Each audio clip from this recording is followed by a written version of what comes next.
see it appear first. Up here.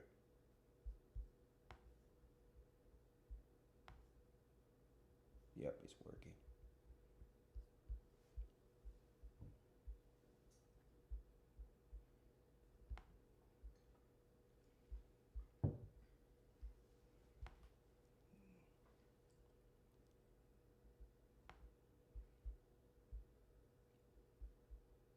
So it's not on slow mode, right? Yeah, there they go. Shalom. We'll begin in one moment. To Zion. I was lost, but now I'm found. I'm a child of Israel. I heard the sound. Please give me the strength to stand today. With my eyes towards the east, show me the way to Zion. I'm on my knees, laying my life on the line. I'm begging, please don't let me fall. Give me the strength. Place my feet, Lord, guide my path. Show me the way to Zion. I opened up the book and see that the apple of your eye included me. And through the tribulation, I know I must stand for a new heaven, a new earth. Show me the way to Zion. I'm on my knees,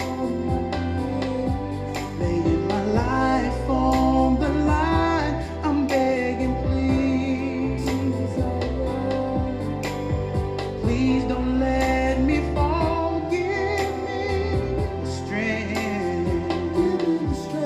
Place my feet, guide my path. Show me the way to Zion. I feel the Spirit calling me, drawing me back home. Oh, it's happened with my family. I know it won't be long. One day you're gonna look for me, and I'll be gone home. Yeah, Israel is calling us back home to Zion. I'm on my knees. I lay down my life. I'm begging, please don't let me fall. Give me the strength. Place my feet, guide my path. Show me the way to Zion. I'm on my knees, laying my life on the line. I'm begging, please don't let me fall. Give me the strength. Place my feet, guide my path. Show me the way to Zion. To Zion.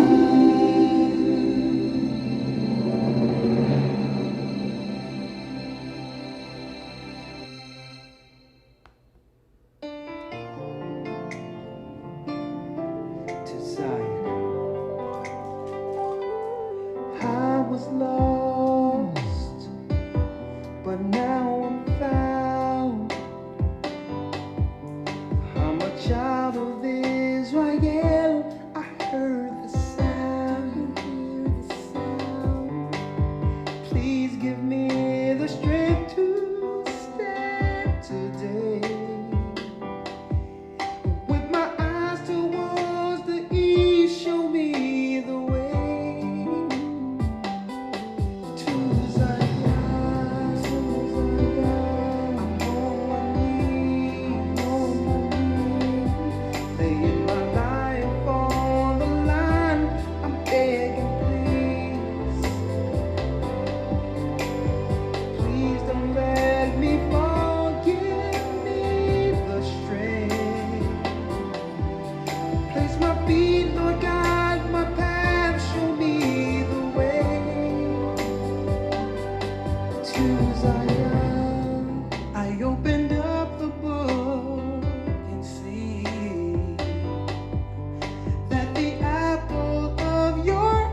Okay, that's enough. I know it won't be long.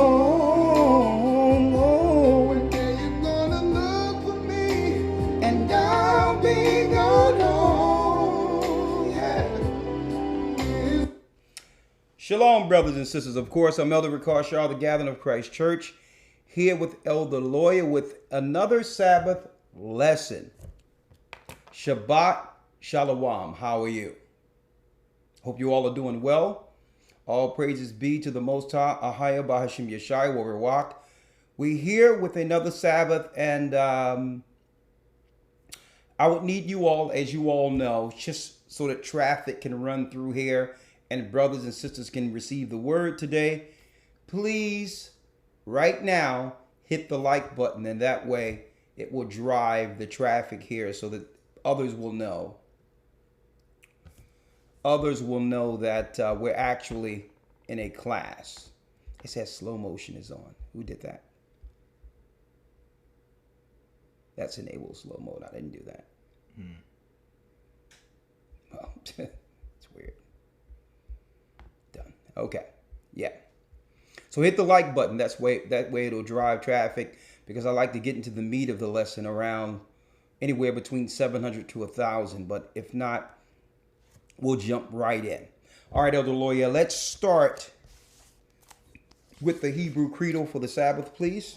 Yes, sir. Shema Yasha'Allah Ahaya Allahaya Nawa Ahaya Akkad. Shema Yasha'Allah Ahaya Allahaya Nawa Ahaya Akkad. Shema Yasha'Allah Ahaya Allahaya Nawa Ahaya Akkad. Shema Yasha'Allah Ahaya Allahaya Nawa Ahaya Akkad. Shema Yasha'Allah Ahaya Allahaya Nawa Ahaya Akkad. Shema Yasha'Allah Ahaya Allahaya Nawa Ahaya Akkad. Hear, O Israel, the Lord our God is one. Hear, O Israel, the Lord our God is one. Shalom, brothers and sisters. Of course, as I've mentioned, for those who don't know, I'm Elder Ricard Shaw, the Gathering of Christ Church, and we have an actual spontaneous lesson for you all today. Outside of the regular Sabbath lesson, which was prepared, I had some information sent to me that I couldn't wait to bring forth to you all, okay? And I said, you know what? Our Sabbath will be named The Truth is Here. But what will you do with it? What will we do with it? Based on some of the information that was sent. Brother Trent sent me something that I couldn't wait, and I'm going to make sure I invite this brother on that I'm about to show you today on the Sabbath. Okay? And Elder Gocc sent me some key information. And when I seen both of those two, who didn't speak any, to each other, send me information that actually relates. The Bible says where two or more witnesses, let everything be established for two or more witnesses. When I received those two independently, outside of them speaking to each other, because Gocc is in Jamaica somewhere, right? I knew that the Most High was putting out a spirit for me to bring these two topics together that was sent to bring forth this Sabbath today. And they sent it probably within 5 minutes of each other, two separate scenarios, but it's really one topic, okay? And I'm going to talk about it today. The truth is here. What will you or what will we do with it? The truth can no longer be denied. Who are the children of Israel? Now, it leads us to this question. Reparations or restoration for our people? The truth is here. What will we do with it? And as a result of us knowing the truth, is it reparations or restoration? And I'm saying this because Black people everywhere within the United States on a political level who know what's going down are saying in this election cycle, no longer will we vote for everyone else's points of interest. Now, no longer will we vote so that everyone else can receive everything while we receive absolutely nothing at all. Okay, the Democrats have destroyed the black communities, right? You can't say they didn't. Blacks vote Democrat. So what you see is a product of the Democrat agenda against blacks, right? On top of that, most blacks today don't even realize that it was the Democrats that were hanging us and lynching us, during the time of right after the so-called Emancipation Proclamation of Freedom. It was the Democrats who was hanging us. It was the Democrats pushing the Jim Crow laws, ostracizing us. But now they've used that. Now black people believe they're the party to help us, right? Now, I'm not speaking political today. I'm speaking spiritual today. Because now our people in the communities have begun to wake up. And I think the biggest wake-up call was Barack Obama. All of us believe that the conditions in our communities as a people would change with a black president, with a black wife who understood black issues. Okay. So now we're standing saying, listen, you have to bring forth something specific for us. Okay. And don't claim that you can't bring anything specific. We don't want to hear about the wage gap. Okay. Because that is something for all people, regardless of race. We don't want to hear about criminal reform. We don't want to hear about that because that's specific for all people, right? Now, and don't say you can't do things in specific for certain people when you can push gay marriage or make laws specifically for gay people to get the same right as straight people, giving them the opportunity to marry each other and have all the benefits that come with it. That was a specific law passed for specific people, right? So if you can now, okay, the Japanese received reparations, okay, after World War I, specifically really after World War II, when they were put in internment camps here in the United States. They received, laws were pushed specifically to give them finances to set up businesses in our neighborhoods. Okay, so you want to know where that money come from, where they can now consolidate and now have their own restaurants and all that? Well, that was reparation money for them being placed in internment camps or ghettos. Right? So America can push laws for specific people and make laws distinctly or exclusively for a race of people, but not blacks. They will never be able to. And this is what I'm going into. But black people are becoming more aware. Our people are becoming more aware on the political side of things and saying, you know what? I'm not voting so that others have the right to benefit off of me. White women being a minority. So they're a minority so they can get minority rights, even though they're white. Right? Gays can get all this money under the LGBT movement because they've been, marginalized within the communities, quote unquote. So specific laws and political protection have been placed in the law for them, as well as a certain amount of money from the Civil Rights Act goes directly to them. Japanese can get something in specific. Jews or Jewish people can get something in specific, but no laws can be passed for black people. And the rest, the question is, black people are saying, listen, we need reparations specifically for us and laws passed specifically for us. And you know what? unfortunately, you're not going to get it. Why? We're missing what the Most High said in the Bible we would receive. And if we were to get anything, how God said that our particular people are supposed to get it. And that's the problem. Our people don't want to unite under the understanding of who we are. Okay? And rally under that for what God promised us. And that leads me, now that we up 795 now, that leads me into our Sabbath lesson. The truth is here. What will you do with it? Right?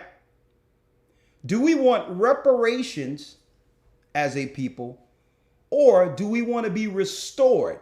Restoration as a people. And if restoration is the answer, how will we get restored as a people? That's our lesson today, Elder Lawyer. Right? Are you following me? Now, let's start it with here. For years, we've been on the street teaching, and brothers are probably on the street. I know our church is on the street right now in certain areas, especially after the Sabbath lesson. We've been out there telling everyone that this guy in the middle, by the name of Cesar Borgia, in history, one of the Borgia family sons, a notorious mobster in the 15th century, his family. We've been telling people for years, this is the man that was put up and propagated over the whole earth as the new Jesus Christ. It cannot be denied. You can look at Jean Platy's book, Sarah Bradford's book, The Life and Time of the Borgia, Triptychs of Poisoners by Jean Platy. It's clear guess what? The Roman Catholic Church isn't even denying that this man was the image that was placed up as the new Jesus Christ. But the problem is our people in servitude, not understanding the law, because why? The churches were teaching the law is done away with, that we weren't supposed to put up an idol to be worshiped. Accepted this false image as the new Jesus Christ through the spirit of idolatry. Now our people are beginning to wake up to this and say, okay, they've lied to us. But instead of cleaving to the Bible, our people now have denied the Bible, claiming that the white man lied. So since they made us worship a white image, I'll now reject a black Bible. See? They put up this man to be the new Jesus Christ. We've been on the street saying this for years. And the greatest opposition, Elder Lawyer, that we have had has not been with white people. Our greatest opposition has been with black Christian Baptist pastors up until now. The truth is here, what will you do with it? Because black pastors out there took it as we saying that this man cannot be Jesus Christ. They took this as you're just dealing with a doctrine of hate against white people and found some history to give fuel to your hatred. That's how black pastors or Baptist pastors were viewing us on the street, saying that this man cannot be Jesus Christ, because it tells us in the Bible that Christ was a black man. But now pastors are waking up, folks. They're waking up. All praises be to the Most High. And that a lot of that work that was done on the street and that continued to be done on the street isn't done in vain and wasn't done in vain. It was resonating. But pastors, it left pastors uncomfortable, not, thinking, well, what does this mean for me and my congregation? So they put more so on a protective, and a shepherd should do so. A shepherd is supposed to look at how things are going to affect their sheep. So I don't blame them for that. But you don't deny the truth and be threatened. You teach the truth. So I must, at this moment, give a great thank you to a doctor, a Baptist pastor. Okay? A Baptist pastor from Mount Carmel Baptist Church in Detroit. Mount Carmel Baptist Church in Detroit. The pastor goes by the name of Dr. Theron William. Dr. Theron Williams. He didn't sit back and see us say, well, the Jews are really black, and that there's a false image claiming to be us. He didn't just run with the thing that, the mantra that these guys must be racist. You know what he did? He did independent research to prove or disprove what we all were saying. And check out what he found out. That's not Christ. It's Cesar Borgia. Do your research. And you know what this means? If this is not Christ, then we have to get over the idea that the people of Israel and the people of the Bible looks like this. This was, you might think this was a Christian deception. This is greater than a Christian deception, folks. Okay, there are particular people on earth claiming to be from the race Christ was from.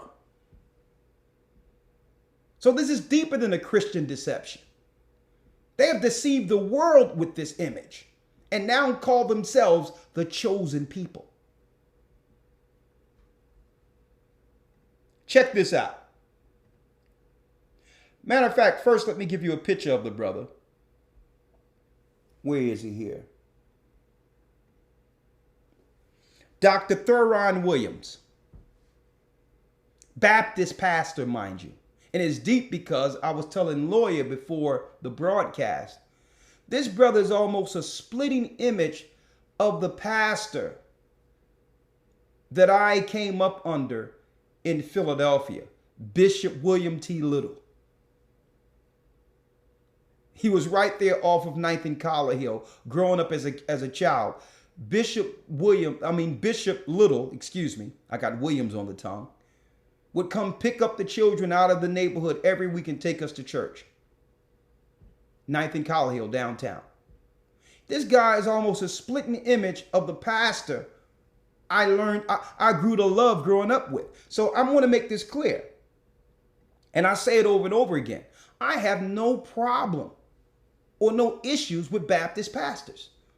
I believe that this man who grew up and picked me up and gave me an opportunity to sing in this church and help me, guided me to where I am right now. And if it wasn't for that, I wouldn't have known God like I know him now. I'm a firm believer in that God can work through any denomination to bring us to the truth. I believe that, but we're not to stay stuck under that denomination. We ought to find God and grow and then search out him. It says, search out your own soul's salvation with fear and trembling. Eventually, we have to cleave to him and deal with truth, regardless of what denomination or what people we are frequenting. So I don't have a problem. I believe if it wasn't for, you ain't going to see me speaking in tongues and all that mess and all that stuff, though, because I know the true doctrine of that. But you have to respect men who gave up their life for Christ and are trying to make things better for us, even in their ignorance. We have to respect that. But this brother have went above what I've seen in most Baptist churches. This brother here, Dr. Theron Williams. Listen to this. And for copyright reasons, I wish I could play the video with him, but for copyright reasons, I'm going to play the audio. Listen intently here. He was on Black Journal not too long ago.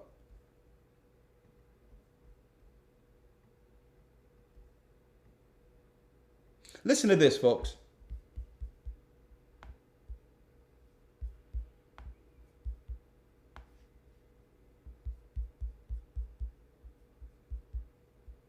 One moment.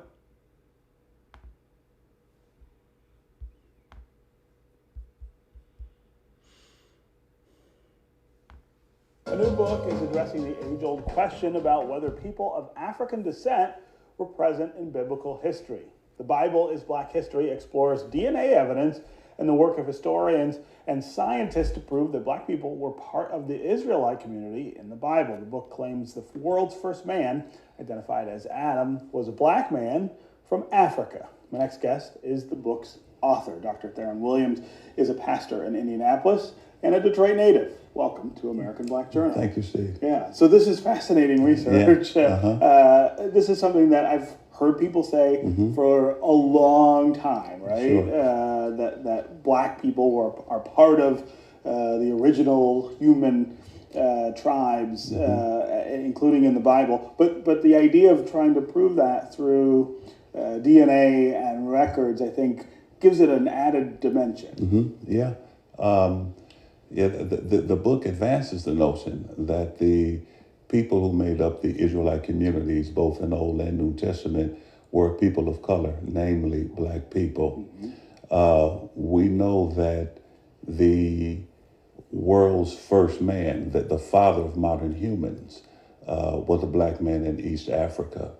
DNA evidence bears that out. In fact, the National Geographic Society, along with IBM, came together and they put together the Genographic Project. It was headed by Dr. Spencer Wells, and it concluded in 2005. It was a 10-year study, and they went worldwide, Dr. Spencer Wells and his team, collecting DNA evidence from indigenous communities worldwide. And they wanted to find who is the father of modern humans. And so we know women have 2 X chromosomes and men have an X and a Y chromosome. So they studied the Y chromosome and they traced it back 60,000 years to East Africa. And Dr. Wells and his team concluded that the first modern human was a Black man in East Africa, whom the Bible identifies as Adam. So we know that through DNA evidence. And then the descendants of Adam obviously would have been Black people. Right. Tell me what made you interested in this subject. What made me interested, Stephen, is that in the Black church, we were having a defection of African-American young people, millennials. And I was trying to figure out why were they defecting from the church and where are they going and why are they leaving, It wasn't like my generation. I'm a baby boomer. We came to church and we didn't ask many questions or anything. Yeah. You just did it because you were supposed to. We did it because we were supposed to, But this generation of millennials are now asking questions. They're questioning the efficacy of the church. They're questioning the authenticity of the scripture. They're questioning the historicity of Jesus. And the church has not answered those questions adequately enough. And so this was a study. It started off as a study, particularly for my millennials at our church. And it turned into a 9-month study, and then that study turned into a book. So it was as if the millennial generation pushed me into writing this book. Yeah. What lessons, other than sort of the obvious connection to modern African and African American people, what lessons do you feel we should draw from this evidence, this proof that Black people were among these early tribes of humans? Well, it's empowering, because it contradicts the traditional notion that The people of the Bible, from Adam all the way to Jesus, were people of European descent. And that's just not true. That's just not factual. And so it's empowering to a community to look in the biblical text and see themselves as a part of salvation history, not sitting on the sideline waiting for someone else to win salvation for us, Yes. but that people of African descent were actually the authors of salvation history, which draws the African American reader into the story because part of me is in the story. That's empowering. Yeah. And you think about the sort of easy logic of some of this truth. I mean, if you think about where life begins and sort of what part of the world most of the Bible takes place in, if you go there even now, it's not like you see people of European descent there. I mean, you see people of African and Middle Eastern descent. And yet, as you point out, all of the stories for forever really have been told as though the principal characters are all of European descent. Sure. And people raise a question to me, you know, as I lecture around the country on this topic, particularly when it comes to the racial makeup of Jesus Christ. People ask, what difference does it make? I mean, he died for our sins. He's the Savior of the world. And the answer is that that's the wrong question. What difference does his color make? That's the wrong question. The question is, since we know that Jesus Christ was not a Scandinavian, because he's depicted as Scandinavian, he's depicted as a European in the traditional images of Jesus, and we know that he didn't look like that. The question is not what difference does his color make. The question is, why have he been whitewashed? Why have we done that? Why have we allowed that? That's the question that we should be pursuing. Yeah. In the neighborhood where I was born, here in Detroit, there's a Catholic church. Hold up. Now I'm going to finish this, lawyer, and I need your opinion on this also. You know, because right now things are just flowing. Scriptures is just flowing out right now. Precept just going through my head right now. Because that's the first question we get from our people and pastors on the street is, what difference does it make?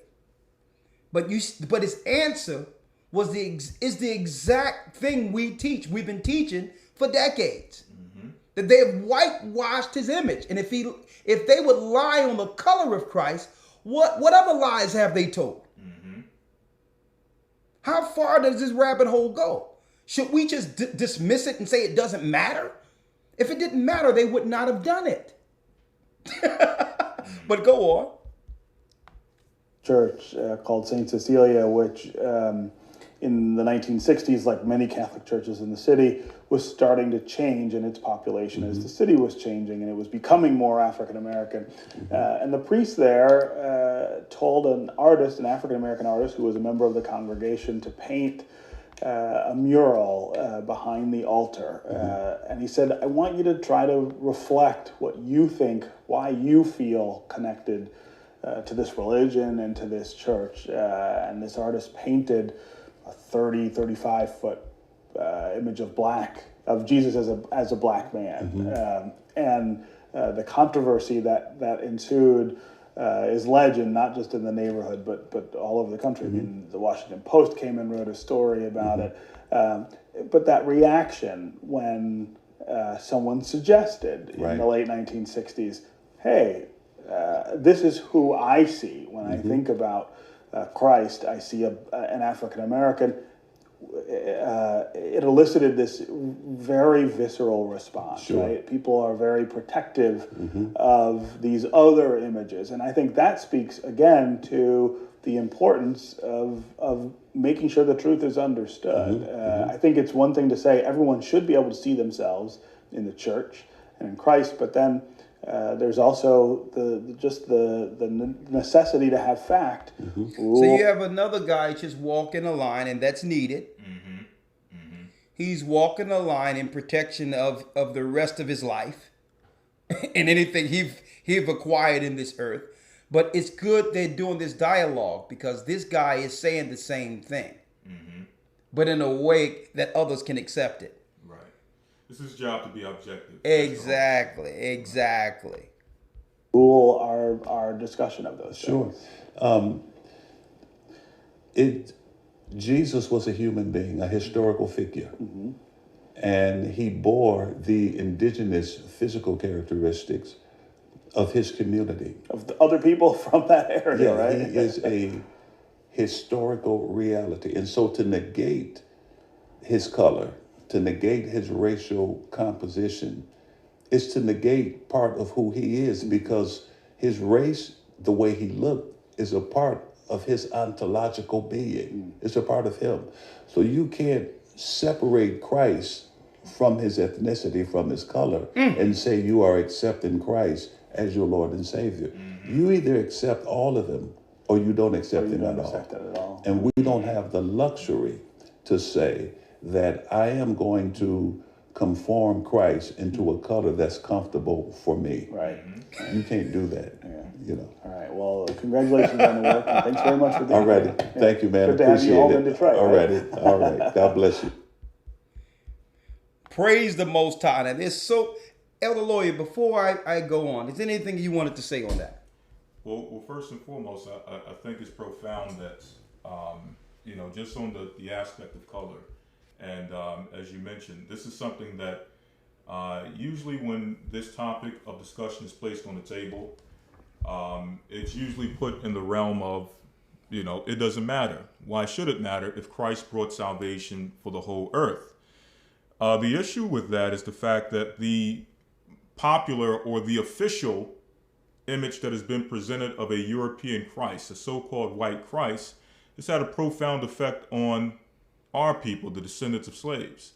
We associate, or we have learned to associate that image with slavery in our captivity itself. Exactly. So if we're going to talk about salvation, okay, then we have to look at those who were affected negatively, because when they look at the church, when they look at Christianity, they associate it with the false image, which by association is connected to slavery.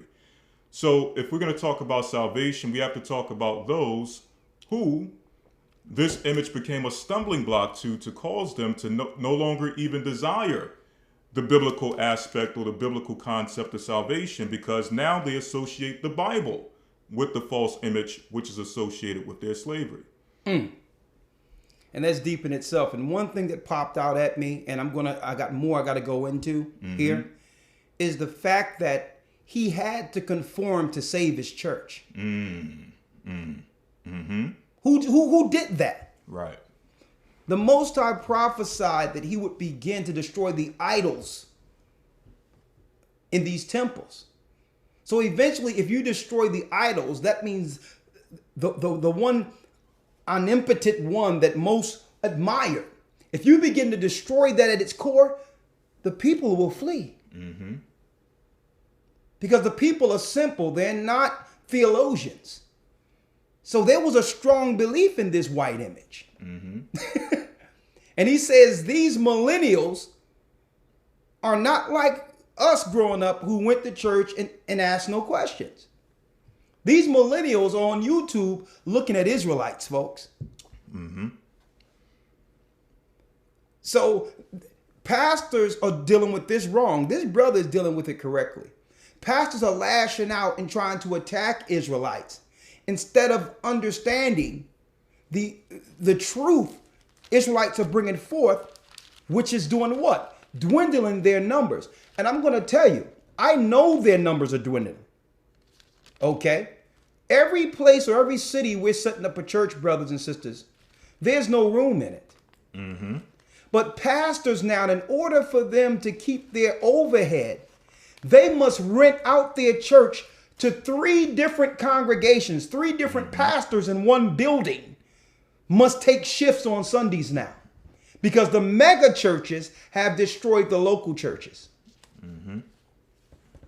So now, in order for the pastors to keep their church, either they'll sell the building and it becomes something else, in apartments or stores or whatever, or They must rent their space during the week and to pastors every Sunday on shifts.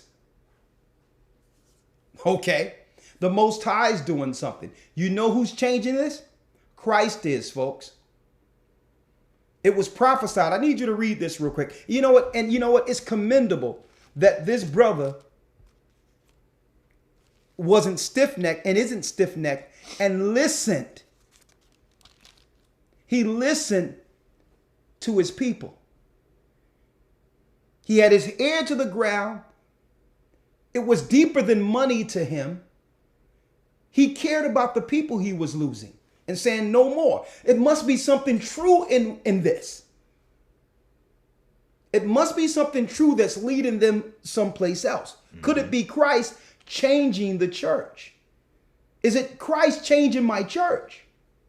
Is the question. Because don't forget, folks, when you look in the book of Revelation, Christ was judging each church, all the 7 churches, on the things they did correctly and the things they would do to lose the spirit.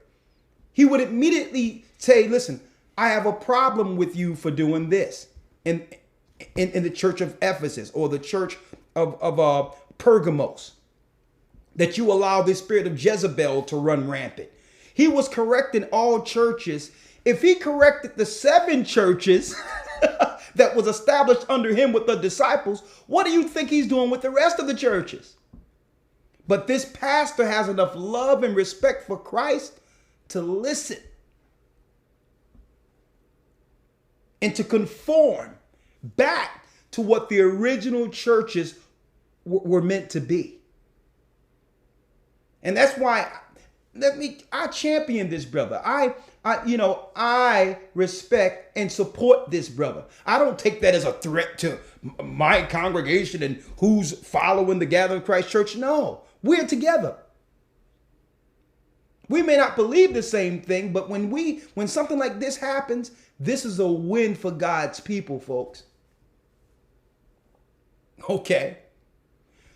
He listened. Let's read Matthew 21 and 16 real quick. 21 and 16. Read that. Yes, sir. And said unto him, I'll start up a little bit. I'll start in verse 12 if you don't mind. Come on. And this is Matthew 21 and 12. Matthew 21 and 12.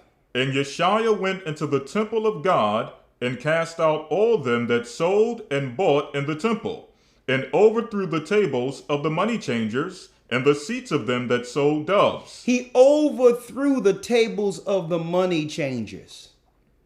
Christ. How can you turn my temple into a den of thieves, stealing from the people, using God to do so? This is the real Christ here. Against the prosperity movement, folks. Mm-hmm. Read. 13. And said unto them, It is written, My house shall be called the house of prayer, but ye have made it a den of thieves. But you have made God's house a den of thieves. Read. Verse 14. And the blind and the lame came to him in the temple, and he healed them.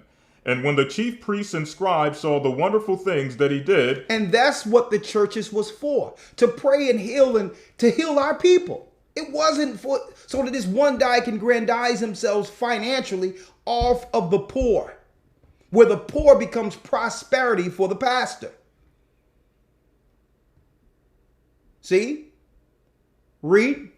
And when the chief priests and scribes saw the wonderful things that he did, and the children crying in the temples and saying, Hosanna to the Son of David, they were sore displeased. Come on. And said unto him. And guess what? So the authority were displeased with Christ standing for the poor and the plight of our people. That's the real Christ there. That's the black man standing for his people. They got upset, saying, no, we're supposed to get paid off of the healing. We're supposed to get paid off of the poverty. This guy is coming in because what the poor and the destitute and those that needed healing would need to bring sacrifices and bring finances to the pastors or the Pharisees and scribes or the priesthood to do the service for them, to do the sacrifice for them. So Christ was like, no, you don't have to bring me. Christ says, I'm the sacrifice. I will be the sacrifice. Come in and get healed. And they looking at this saying, you know what? You know how much money I could have made off this one guy who couldn't walk? And he made him walk? Okay. You know how much money I could have made off this guy? This guy for the rest of his life would have came to sacrifice something and gave me finances to pray for his legs. Mm-hmm. This blind person and his family would have gave me all this money to come to the house and pray over their son or daughter until their eyes were restored. Hopefully they don't get restored because, but Christ was their undoing. He was healing for free. Check that out. This black man helping other black people, helping people of color. Come on. Verse 16, and said unto him, Hearest thou what these say? And Yeshua said unto them, Yea, have ye never read? Out of the mouth of babes and sucklings thou hast perfected praise. He says, out of what? Out of the mouth of babes and sucklings. Out of the mouth of babes and sucklings. Thou hast perfected praise. Thou hast perfected praise. Out of the mouth of babes, folks. This pastor, Theron Williams, listened to the millennials who were leaving the churches. Through the mouth of babes, folks. It's the youth that's standing up and saying, well, listen, we're not playing the game anymore. We're not playing it anymore. Okay? Now, before I segue into the complete lesson, be entitled, The Truth is Here. This pastor is bringing it, but he's not the only one, folks. And that's what the world powers, led by Satan, fears. The truth is here. What will we do with it? Reparations or restoration is the question. Listen to this. All right. For those who wanted to know where you can find this interview in its entirety, it's called The Bible is Black History. It's titled The Bible is Black History, American Black Journal Clip. You can see that on your own time, to hear the full. I played the full clip that really had the interview with him here. It was only about 9 minutes. So you have to put in specific. The Bible is Black History, American Black Journal Clip, right? Now, the book he has is called The Bible is Black History.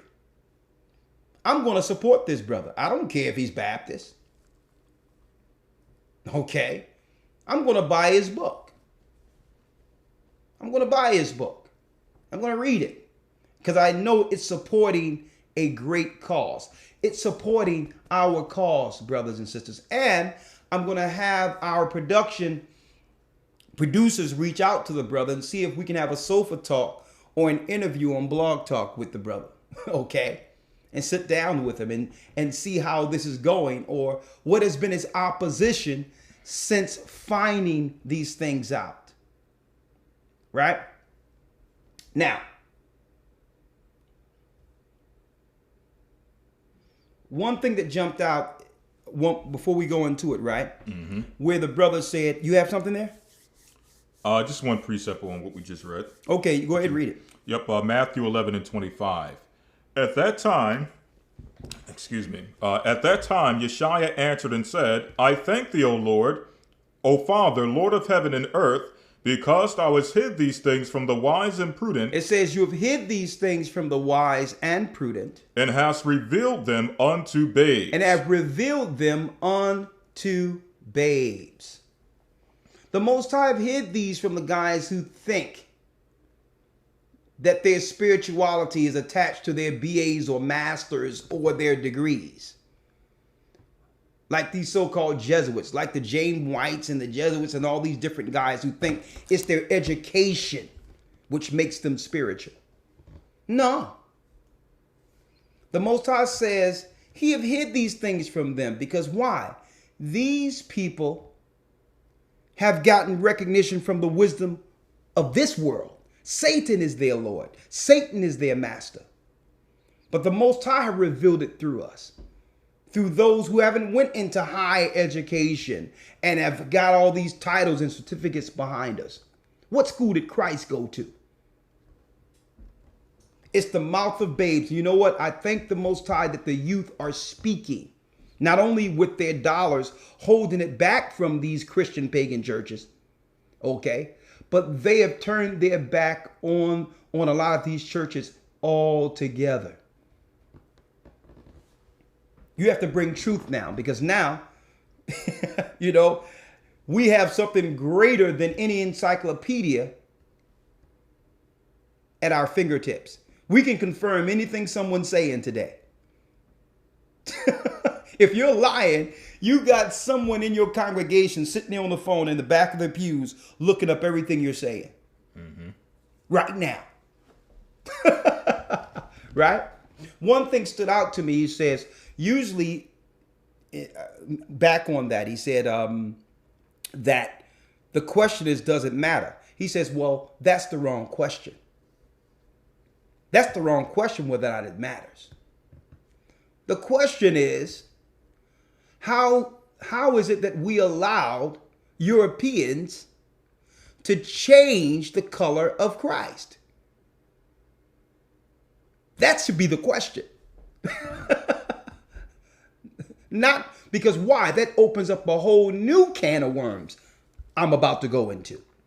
Because if we get away from the dismissive rhetoric, we can get to where this is leading. This is leading someplace. It's deeper than just Christ not being a white man. If we now take on our true origin according to the Most High who put us in this condition, it leads to something. It'll be the first time we united since being divided. It will be the first time in history that God's people united as one since our curse began. And that's what all of the political powers and that rule this earth fears, folks. What it means between us and our God and them if we unite for the first time. Outside of their lies and influence. See? Let's go to Wisdom of Solomon 14 real quick in the Apocrypha. We're going to go into the Apocrypha, which is part of the Bible, because we're going to confirm what this brother's saying, okay, from the scriptures, that it's deeper than the image. Let's go to Wisdom of Solomon. Let's start at the 8th verse, 14 and 8. Wisdom of Solomon, chapter 14, verse 8. Yes. But that which is made with hands is cursed. That which is made with hands is cursed. As well it as he that made it. He, because he made it, and it, because being corruptible, it was called God. It says what? But that which is made with hands is cursed. This is a curse we're looking you see on your screen. According to the Bible, it's a curse. So it's deeper than, you just can't look at this and dismiss it and say it doesn't matter. They stripped the robe off of this Roman, threw some blood on him, and put a crown of thorns on his head and threw him on a cross and said he was Jesus. This is deeper than, you just can't look at that and say it doesn't matter, folks. And pastors are waking up. Because if they lied on him, is it possible? They have lied on his whole race? Is that possible? And if that's so, does that matter? Mm-hmm. If so, does that matter? If this was a product that led to the product we see in our neighborhoods, by lying on Christ, it led to us not cleaving to the law of God. It led to us walking in a destitute spirit in darkness with no hope of understanding what's for us, because we as a people had no idea who we were. Believing that the chosen people label goes to the same people that looks like this. You're going to tell me that doesn't matter? Come on. But that which is made with hands is cursed. It's cursed. As well it as he that made it. He, because he made it. And the people that made it is accursed. Which means if you are purposely upholding this image according to the Bible, there's a judgment for it. And God is telling those people who created this, you better repent before the judge comes. Because he's not going to come looking like this image in front of you. I mean, you lie on our people for 5 minutes, we're ready to take it to the streets. Imagine lying on a black man for 2,000 years. You don't have to have an issue with what I have to say or what I'll do. It's written what he's bringing, what the judge is bringing. So he's speaking well beyond your Christian churches. He's speaking to the authorities who put the image up.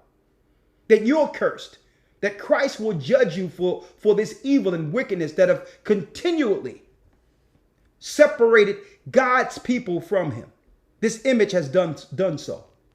Because first of all, God told us in the first law that we're not to have no other God before him and not to bow down to any image. And not only did you put an image in front of us, you put a white image in front of us. It's against our law. Every time we went to church, by default, our people were breaking the first commandment. Every time our mother put this image up in the house, the whole house was breaking the first commandment. And you wonder why we're in such a destitute state as a people. Believing we're doing the right thing, reverencing God. You're going to tell me it doesn't matter? Come on. And it, because being corruptible, it was called God. Being corruptible, this evil, wicked guy by the name of Cesar Borgia was called God. This is why people believe other races of people are Jews. Because of this image. We didn't know no Jewish people growing up. We were in a black insulated community. The only people we knew were the people, within our communities. This is the image that introduced us to what a Jew looks like. Okay. Come on. Verse 9. For the ungodly and his ungodliness are both alike hateful unto the Most High. So here's the problem, though. And I'm going to go back to this, right? Here's the problem. Now that we have found out, they're looking to just blow up the whole thing now.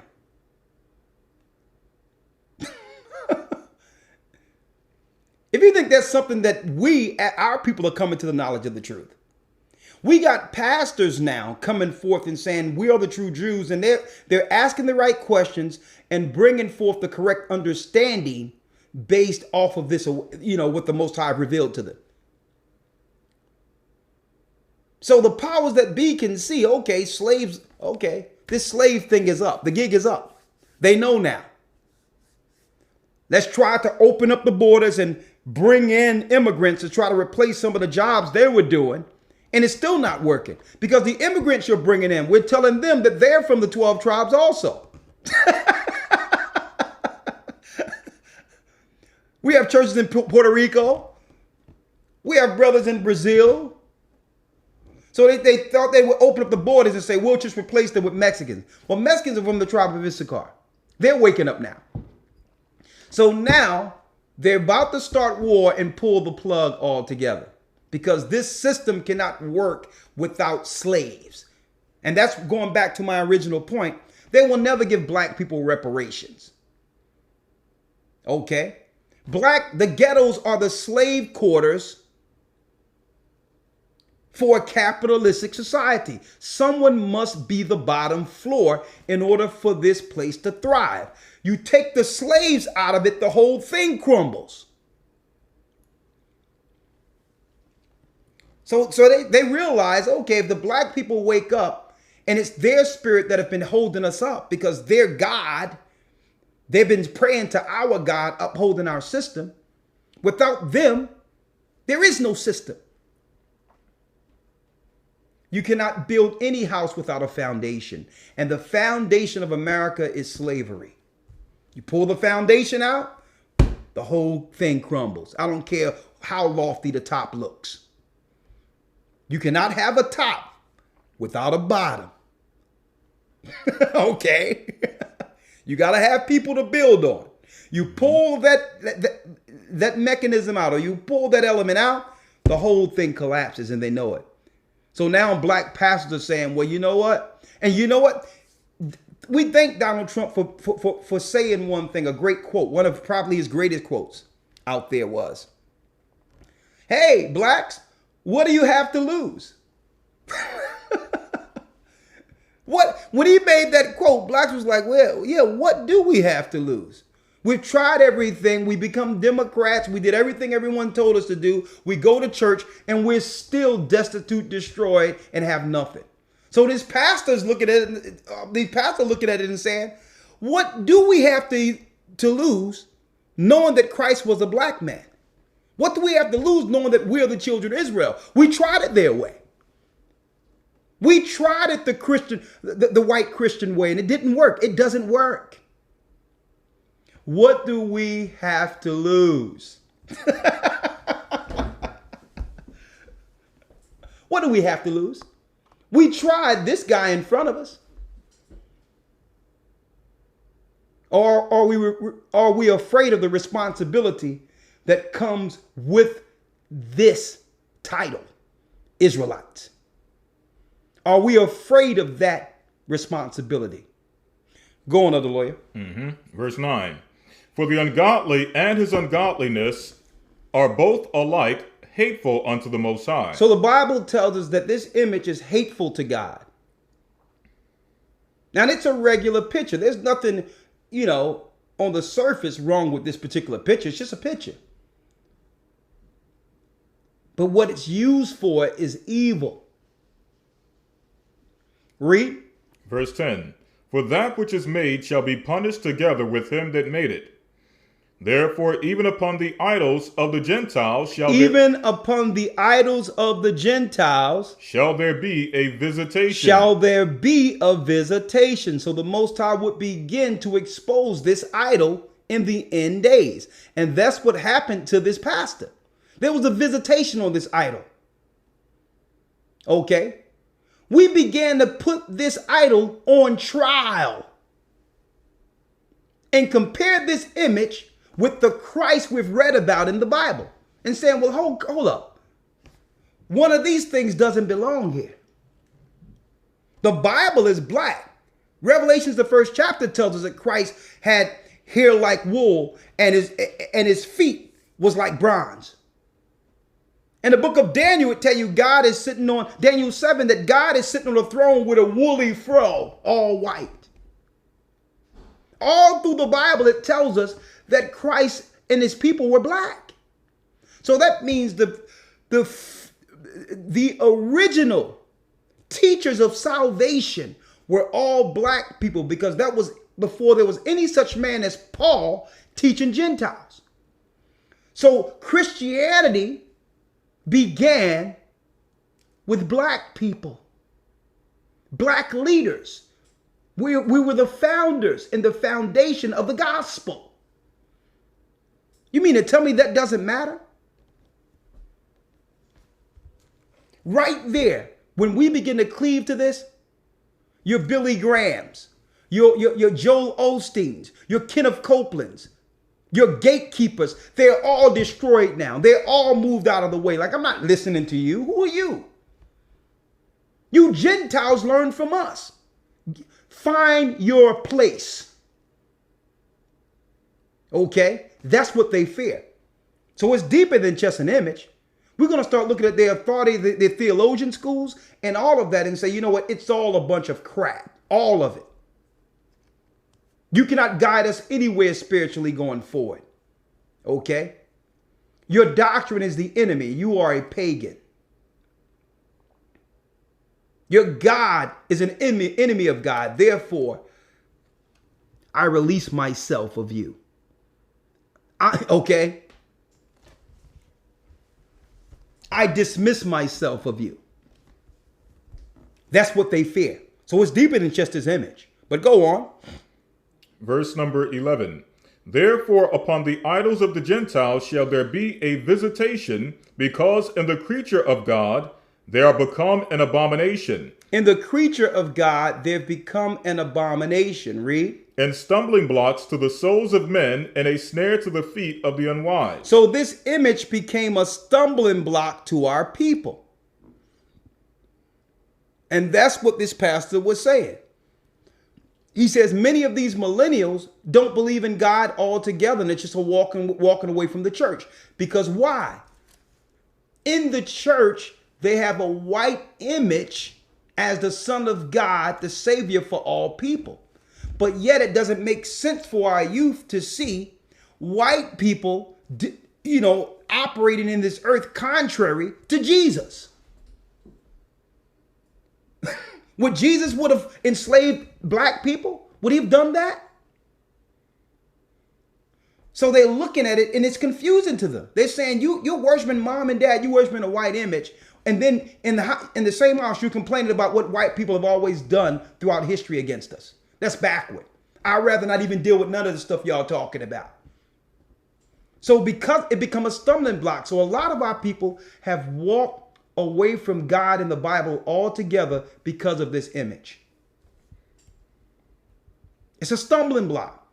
We need to move that thing out of the way and say, listen, no, we're not accepting no white images and no white authority in this earth anymore when it comes to God, period. Okay. And we're not here to stop them from doing whatever they would like to do. That's their scenario. If they want to continue with their white churches, white images, white Mary, I would never get in the way of that. They have the right to do so. Get out of our way is what I'm saying. Take that crap over there and keep that from our people, because it become a stumbling block. Our people are no longer reading the Bible because of a false image. See? So if you want to continue to do that, do that. Celebrate Christmas, go to church on Sunday. That's your problem. Stop pushing that on our people. Come on. Verse 12. For the devising of idols was the beginning of spiritual fornication. See, they can't say it doesn't matter when it says the devising of idols, making this idol was the beginning of spiritual fornication. You're destroying the minds. You're having God's people fornicate by dealing with another God outside of the God of the Hebrews, the God of Moses, the God of the Israelites, the God of Abraham. When they put up this image you see in front of you, folks, this was deemed, according to the heavens, spiritual fornication. They began to mess with the minds of the righteous, of those who meant well. Come on. It says here in verse number 12, for the devising of idols was the beginning of spiritual fornication, and the invention of them the corruption of life. The corruption of life, come on. For neither were they from the beginning, neither shall they be forever. For by the vainglory of men they entered into the world. So he says these images wouldn't deceive us forever. It was only for a time they could do so. Okay. And their time is up. Come on. Verse 14. For by the vainglory of men they entered into the world, and therefore shall they come shortly to an end. Come on. For a father afflicted with untimely mourning. When it says a father afflicted of untimely mourning, the Bible was prophesying this guy's father, Rodrigo Gocc, of the Gocc family.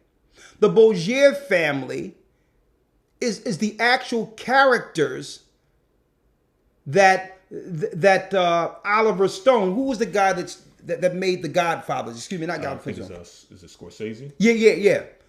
Martin Scorsese, that's him. Martin Scorsese made The Godfather off of the Gocc family. It was the same story of the 15th century. that they updated with the Corleone family. And it's speaking of Rodrigo Gocc, the mafia family. It says, a father afflicted in untimely mourning. Speaking of Rodrigo Gocc in the 1500s, read. When he had made an image of his son, of his child, soon taken away, now honored him as a god. And they honored his son, this picture you have, as a god. When the conquistadors came to the Americas, they brought the image of the god they served, or of the king or the pope they served, into America. Because they said that what? Rodrigo would be what? The father, or the Pontiff's father. So he was revered as a god, and his son, Rodrigo Gocc, or Cesar Gocc, would be depicted as the new Jesus in the new world. So if Cesar Gocc is Jesus, then who would be God? The Pope, Rodrigo. This was white supremacy at the highest level. And the Bible prophesied they would do this, knowing that the children of Israel would one day serve captivity in this land called Babylon, the daughter of Babylon. So they needed to do what? Instill the false image first and reteach us, contrary to our ethnicity. Come on. For a father afflicted with untimely mourning, when he had made an image of his child soon taken away, now honored him as a god, which was then a dead man, and delivered to those that were under him ceremonies and sacrifices. So they took a dead man, Rodrigo Gocc, to be honored as the new Jesus Christ in the Americas. And with the image came false ceremonies and sacrifices. Christmas, Easter, see? Sunday worship, Lent, which is really a Babylonian institutional custom that was from ancient Babylon, which is Lent. Did all these things and instituted in the New World, and now our children come over here serving a curse that was prophesied in Deuteronomy, and learn of a new Jesus Christ. He's on your screen. He's right there in front of your screen. I purposely have the original image before you. Because why? It's disrespect altogether. Seeing this guy on a cross as if he died for the sins of our people. So I don't even have the image of him playing Christ. Okay? I'd rather you see him in his rightful form. This is Cesar Gocc, a picture they use to make the new Jesus Christ for slaves. And the Romans knows this. You can go to Rome right now and you will see images of this guy all over the place outside of him hanging on a cross. Read. Verse 16. Thus in process of time, an ungodly custom grown strong was kept as a law, and graven images were worshipped by the commandments of kings. So as a default, an ungodly custom began. That means tradition. And we enslaved in America begin to take on those traditions. See? We begin to take on those traditions, opposed to following the traditions of our forefathers as far as Passover, Feast of Unleavened Bread, memorial blowing of the trumpets, every Sabbath getting together according to God's command in the beginning to Adam to hallow the Sabbath day. We took these things on as a custom and immediately feel threatened when someone say it's wrong. Try to defend that. Well, I know he wasn't born on December 25th, but God knows the reason I'm doing it. Yeah, I'm showing you according to God why you're doing it. You've been deceived. And I'm glad that pastor brought it out. Stop excusing a lie. Okay, or continue to lose your congregation. Come on. Verse 16. Thus, in process of time, an ungodly custom grown strong was kept as a law, and graven images were worshipped by the commandments of kings. And the graven image was worshipped by the commandments of kings.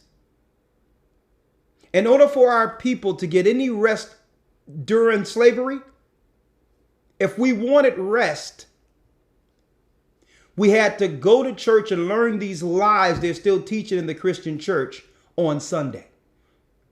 Now, what slave wouldn't sign up for that? Working 14 to 16 hours in the field and all that, and you have one day of rest. But if you allow them to program you with their false god during service. Our people are like, listen, where the church at?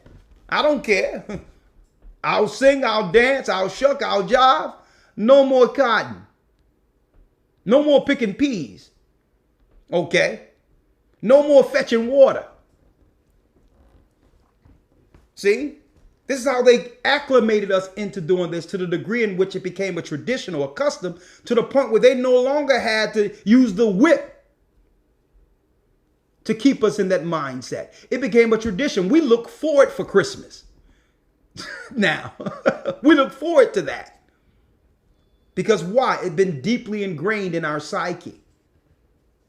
Not realizing every time you celebrate Christmas, it angers God.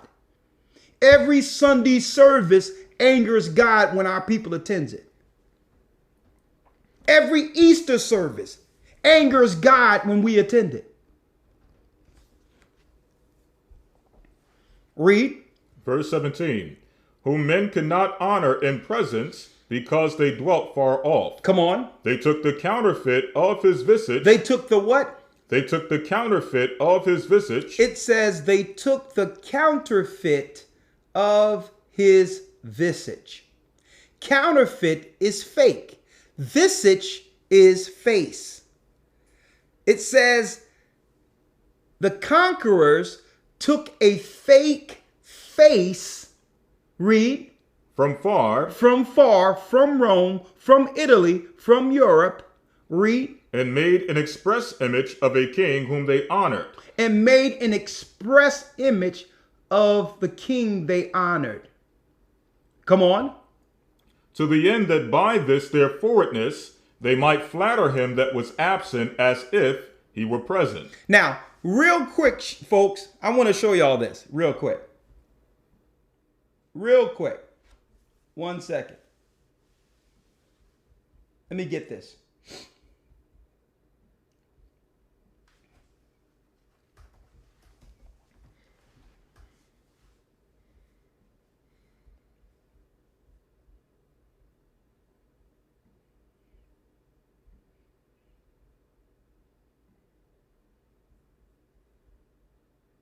This is the Leonardo da Vinci's depiction of the Last Supper. I want you all to see this.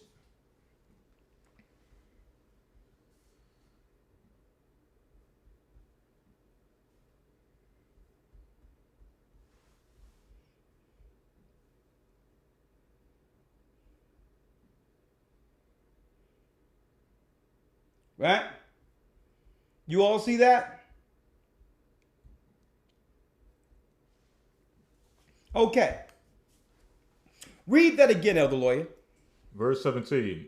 When men could not honor, or whom men could not honor in presence, because they dwelt far off, they took the counterfeit of his visage from far. They took the counterfeit of his visage from far. And made an express image of a king whom they honored, to the end that by this their forwardness they might flatter him that was absent as if he were present.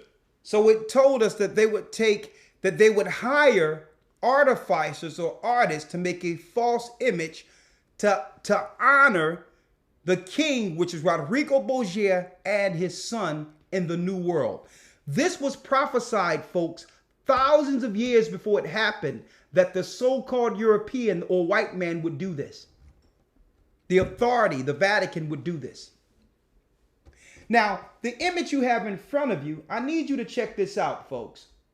Because this is what's deep about this image. You see Rodrigo Gocc with white hair. 1 2, 3, 4 times in the image, it's Rodrigo Gocc, the father of Cesar Gocc in the image with the white hair. Cesar Gocc is in the image 1, 2, and 3 times right next to him. Right here on the end, on the left with the red, that's him. In the middle, that's him. And on the right side, that's him. Cesar Gocc in the middle with Cesar Gocc. Then you have his sister Lucretia Gocc in the image. Twice. Once to the left of him in the red and one to the right of him in the red. And there was no 2 women as the 12 disciples. Anyone looking at this image critically can clearly see this is a family of Romans with Roman togas eating swine at a table. This has nothing to do with Christ and the 12 disciples. Read it again, Elder Lawyer. Verse 17, whom men could not honor in presence because they dwelt far off, they took the counterfeit of his visage from far. They took the counterfeit of his visage from far, read. And made an express image of a king whom they honored, to the end that by this their forwardness they might flatter him that was absent as if he were present. I need you to look at this image again, folks. By Leonardo da Vinci, The Last Supper. Cesar Gocc is in the image 3 times. You can see him there. His father's in the image, Rodrigo Gocc, 4 times. And his sister's on either side of Cesar Gocc in the middle in the red. There's 12 people in the image and 2 women, but yet we know there's 12 disciples. This is not the Last Supper. This is a fulfillment of the Gentiles placing up a false image to be the children of Israel.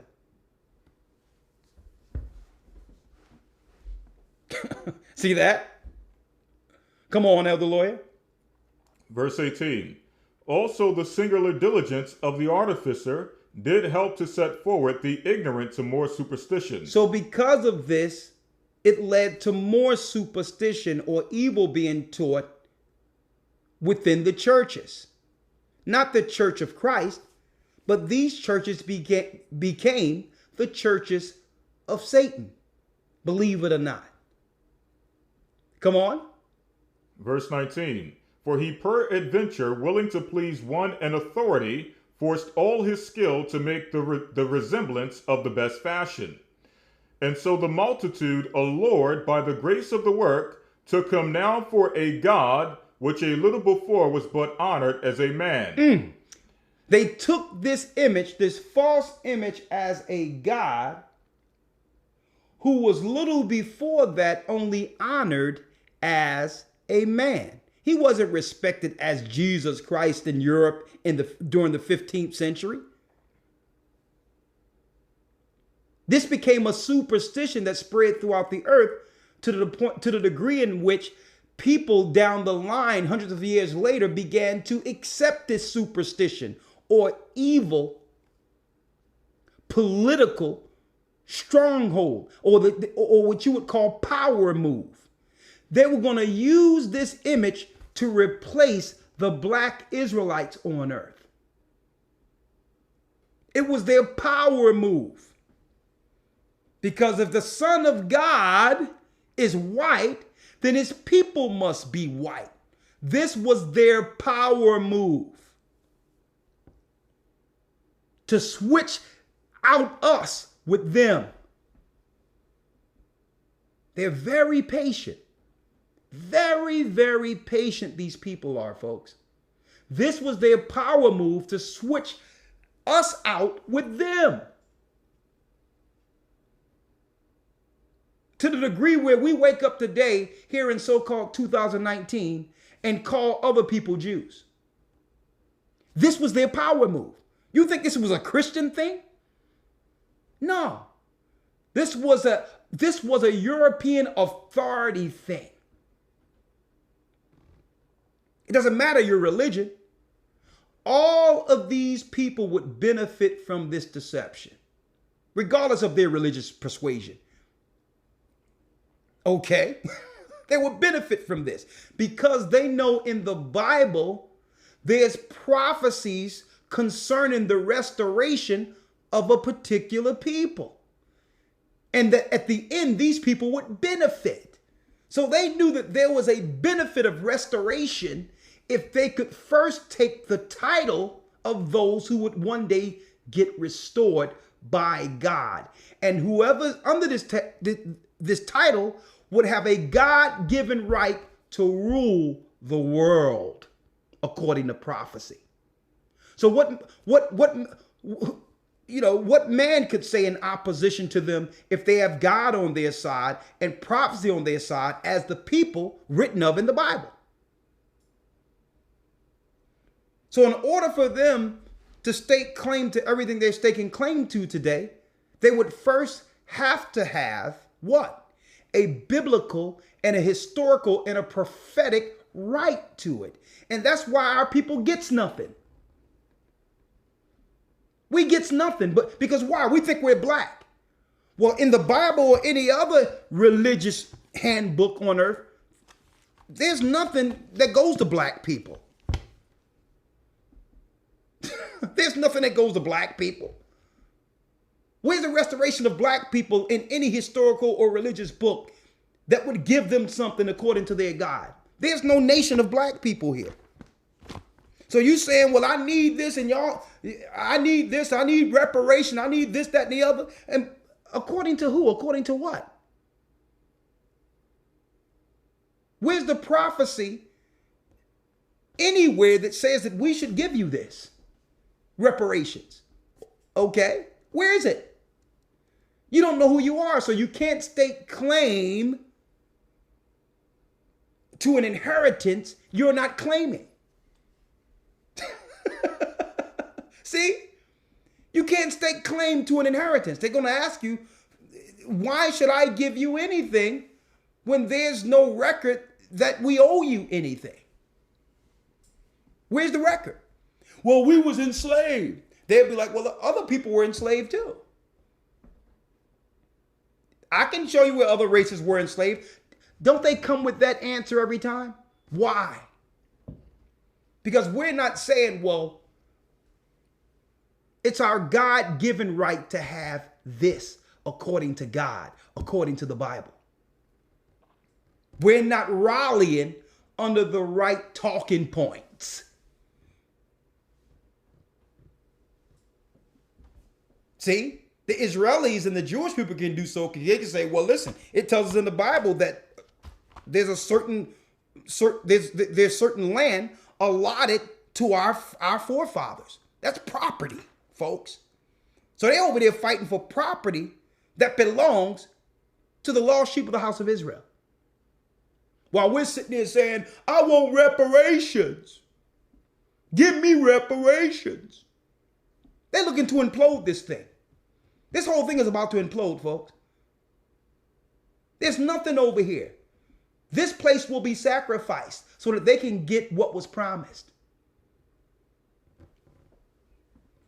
Okay? It's about to implode. Right? Hold that real quick, Elder Lawyer. Mm-hmm. Let's get Chronicles 7 and 14 real quick. First of all, and that's why I titled this, the truth is here, what will we do with it? Reparations, let me get rid of this criminal. Reparations or restoration. Now that pastors are finding out, now that we have people in the political spectrum saying, well, we need something outside of the same old mundane promises you've been promising us for decades. It don't exist. We don't want none of your promises no more. If Obama couldn't give it, no one can give it to us. Now that we got our people on the political side of things waking up to the political game, to push hope to us, while every other constituency get policy passed for them. Okay? Whether you be gay, you got policies passed for you. Whether you be a white woman, you got policies passed for you. If you want to kill your child in abortion, you have policies there to kill your child. That's the only rights we get, is to kill our children. So on the political side, our people are standing up and saying, we're not going for it anymore. Democrats have been who? Death's Trojan horse. That's what Democrats are. They are death's Trojan horse. They have totally destroyed us and decimated our people. No more of that. We don't deal with that. Okay? We're not dealing with it. And I'm not saying being Republican either. But Democrats isn't the answer. Now, the political spectrum, there's an awakening where brothers are saying, well, listen, we're no longer voting for Kamala Harris or any of these black people you put in front of us that are part of the system. We want out. You give us something specific for us or shut up. Then you have pastors, elder lawyer, pastors, Baptist pastors standing up saying, well, listen, we're the Israelites. And it does matter. We're the Israelites and it matters. Right? Even have a book. The Bible is black history. And that's the truth. I'm buying that book. I'm buying that book just to support that brother. To let brothers know, if you are a pastor, I don't care what your denomination is or whatever the case is. If you're bringing truth, you have our support.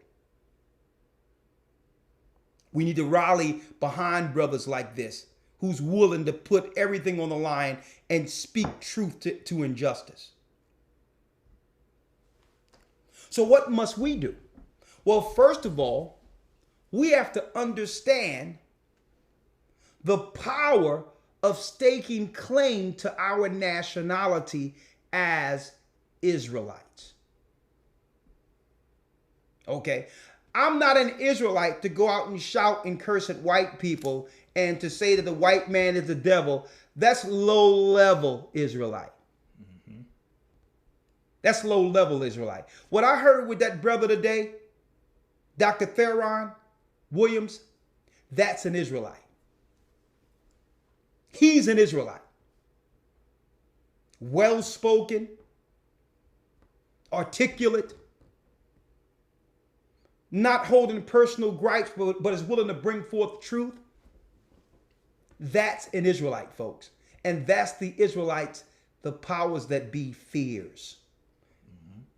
These are the men we need to sit down with and have counsels for solutions with.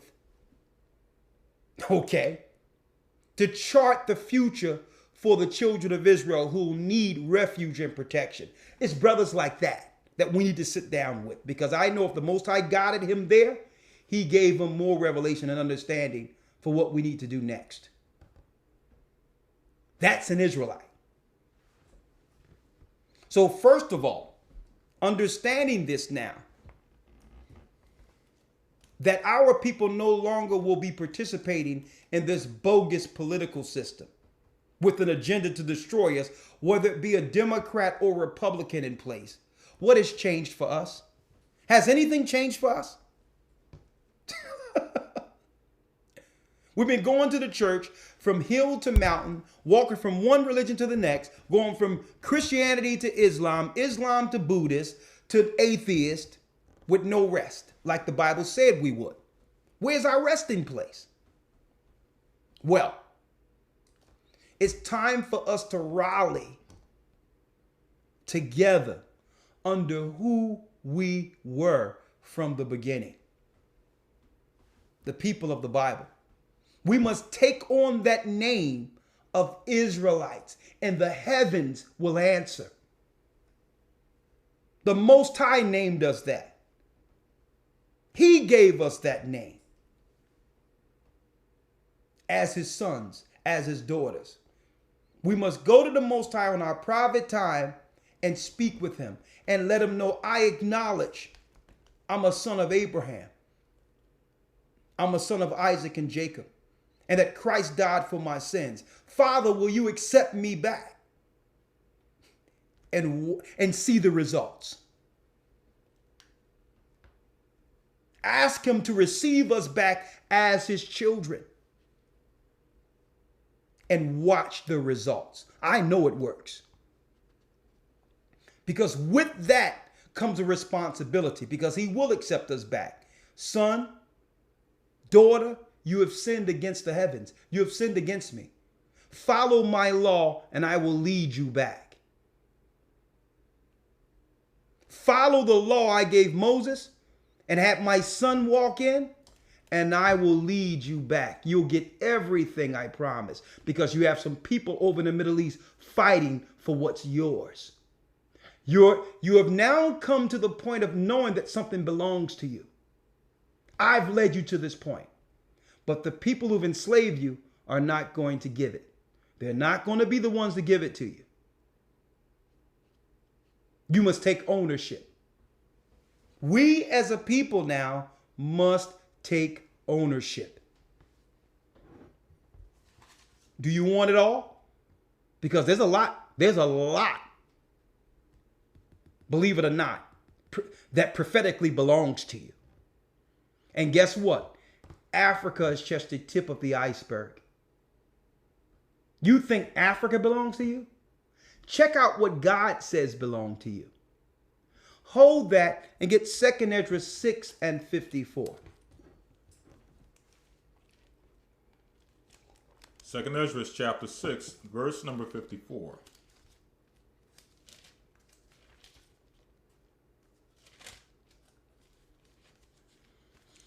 And it says here,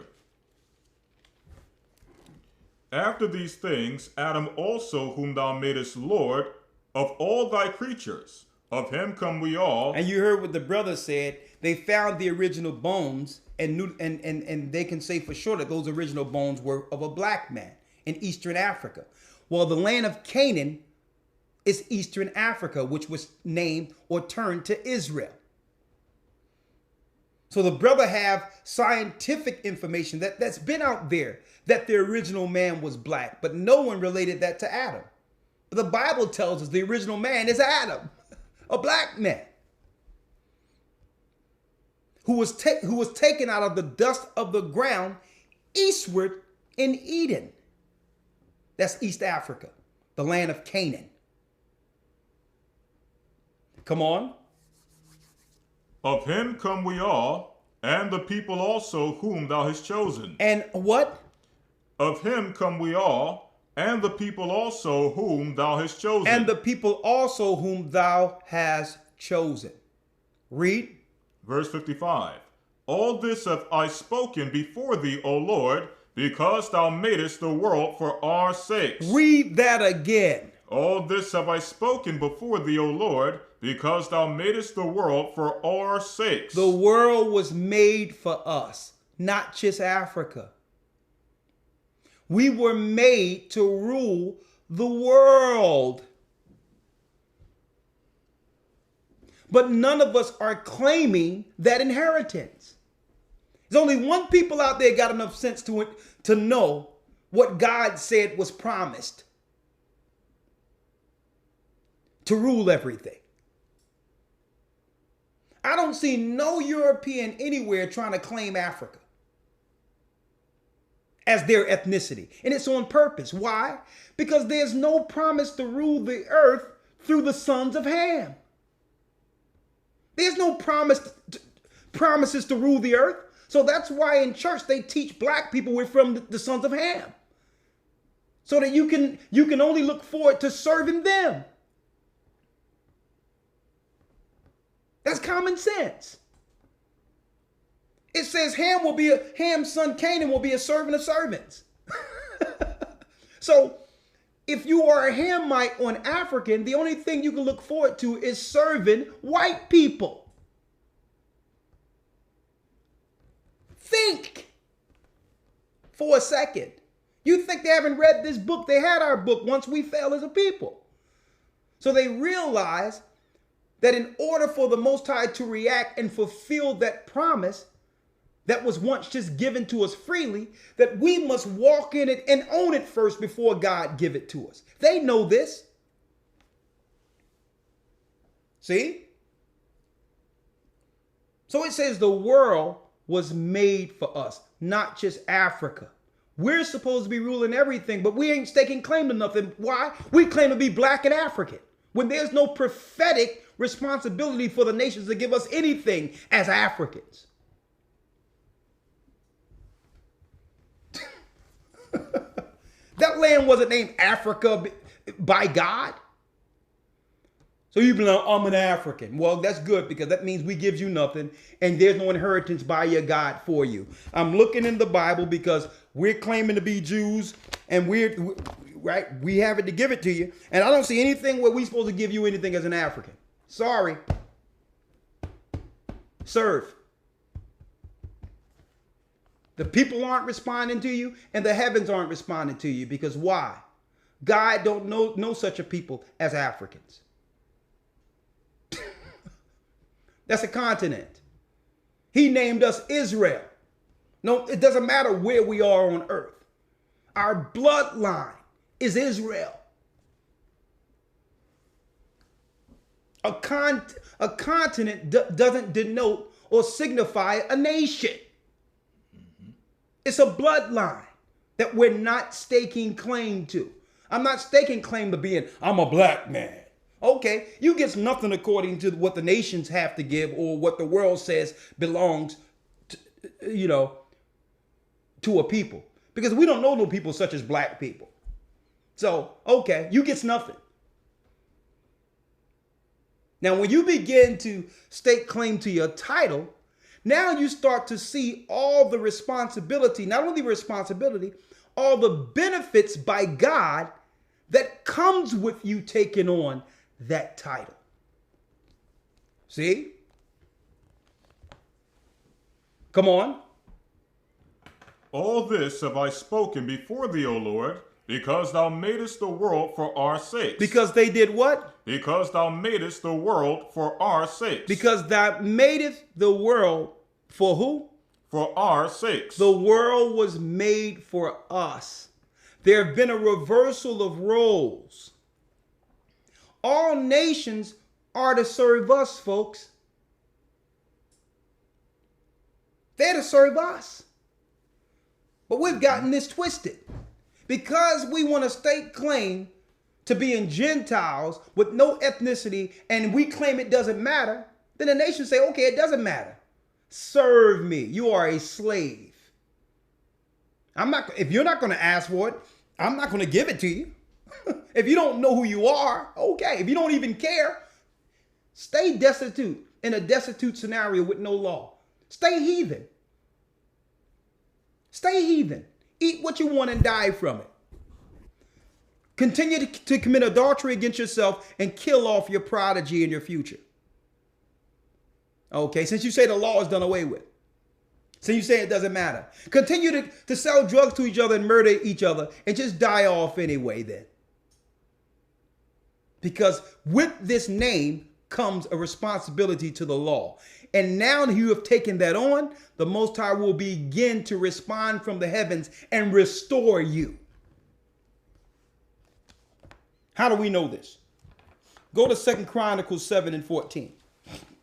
2 Chronicles chapter 7, verse 14. Come on. If my people which are called by my name... This is the Bible. If my people which are called by my name. Israel is not a state that was founded in 1948, folks. Israel is a bloodline. There's no such people in the Bible as Israelis. If someone say they're Israeli, they're converts into Judaism. They're not God's people according to the Bible. But he says, if you, the people who were prophesied to serve in this land for disobedience, if you what? Which are called by my name, shall humble themselves. If we humble ourselves, stop being so proud and stiff-necked, and pray and seek my face and seek the God who put us in this condition and turn from their wicked ways and turn from our wicked ways. Stop committing adultery. Stop stealing. Stop lying. Stop deceiving each other. then will I hear from heaven and will forgive their sin. I will hear from heaven and the heavens will respond. I'll forgive your sin, Israel. Read. And will heal their land. And I will heal their land. See? That's the agreement. The land will always be in war and war-torn and destroyed as long as we're war-torn and destroyed. So even Jerusalem, even our homeland is crying out for its children and saying, come back, serve God, follow his law. I miss you. Our land is calling out to us and saying she misses us. But we want to claim Egyptologists, Islam, and all this other stuff, Buddhist. There's no inheritance for you. The Chinese already got everything that the Buddhist is going to receive. Okay? There's no inheritance for you. The pagans, the Catholic Church already got everything the pagan Christians are going to receive. Where's your inheritance? So because our leaders, our Christian pastors refuse to teach this, that we're the children of Israel, well, guess what? Other people began to stake claim to the land which is desolate. That's how they fight it. That's why they fight over the land, because the real people are in exile over here, crying for reparations. Slave master, you have enslaved me. Do something for me. Give me some reparations. Now, in fairness, folks, if they could give the Jewish people all this money for what happened, quote unquote, whether we believe it or not, in World War II with Hitler, if they could give Japanese reparations during the war when they was in internment camps, and if they can restore Hiroshima and Nagasaki and have money for them for dropping the bomb on them, in fairness, we've suffered way more than what they've suffered. If there was reparations, they should go to us. Let me make it clear. That would be justice. Right?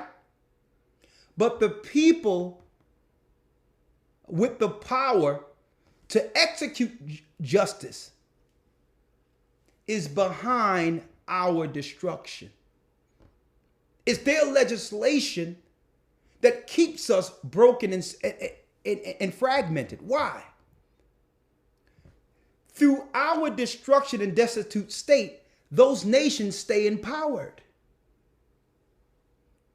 So if all things were equal, yes, they're supposed to give us something. But they're not, they will not.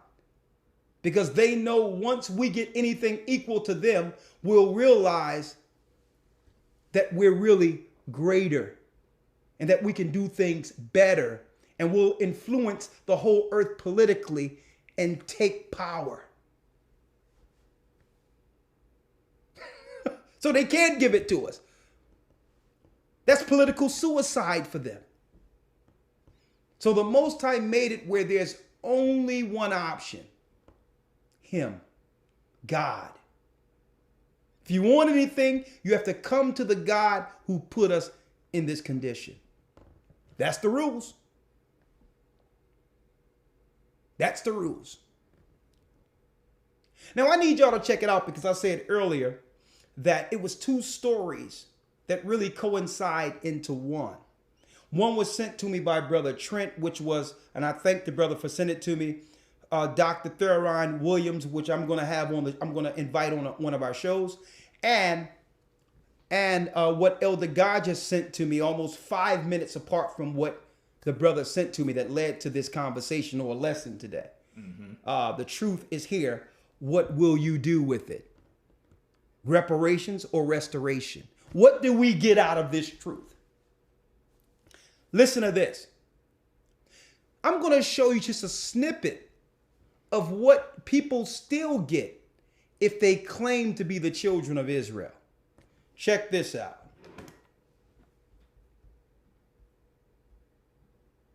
What do we have before us here?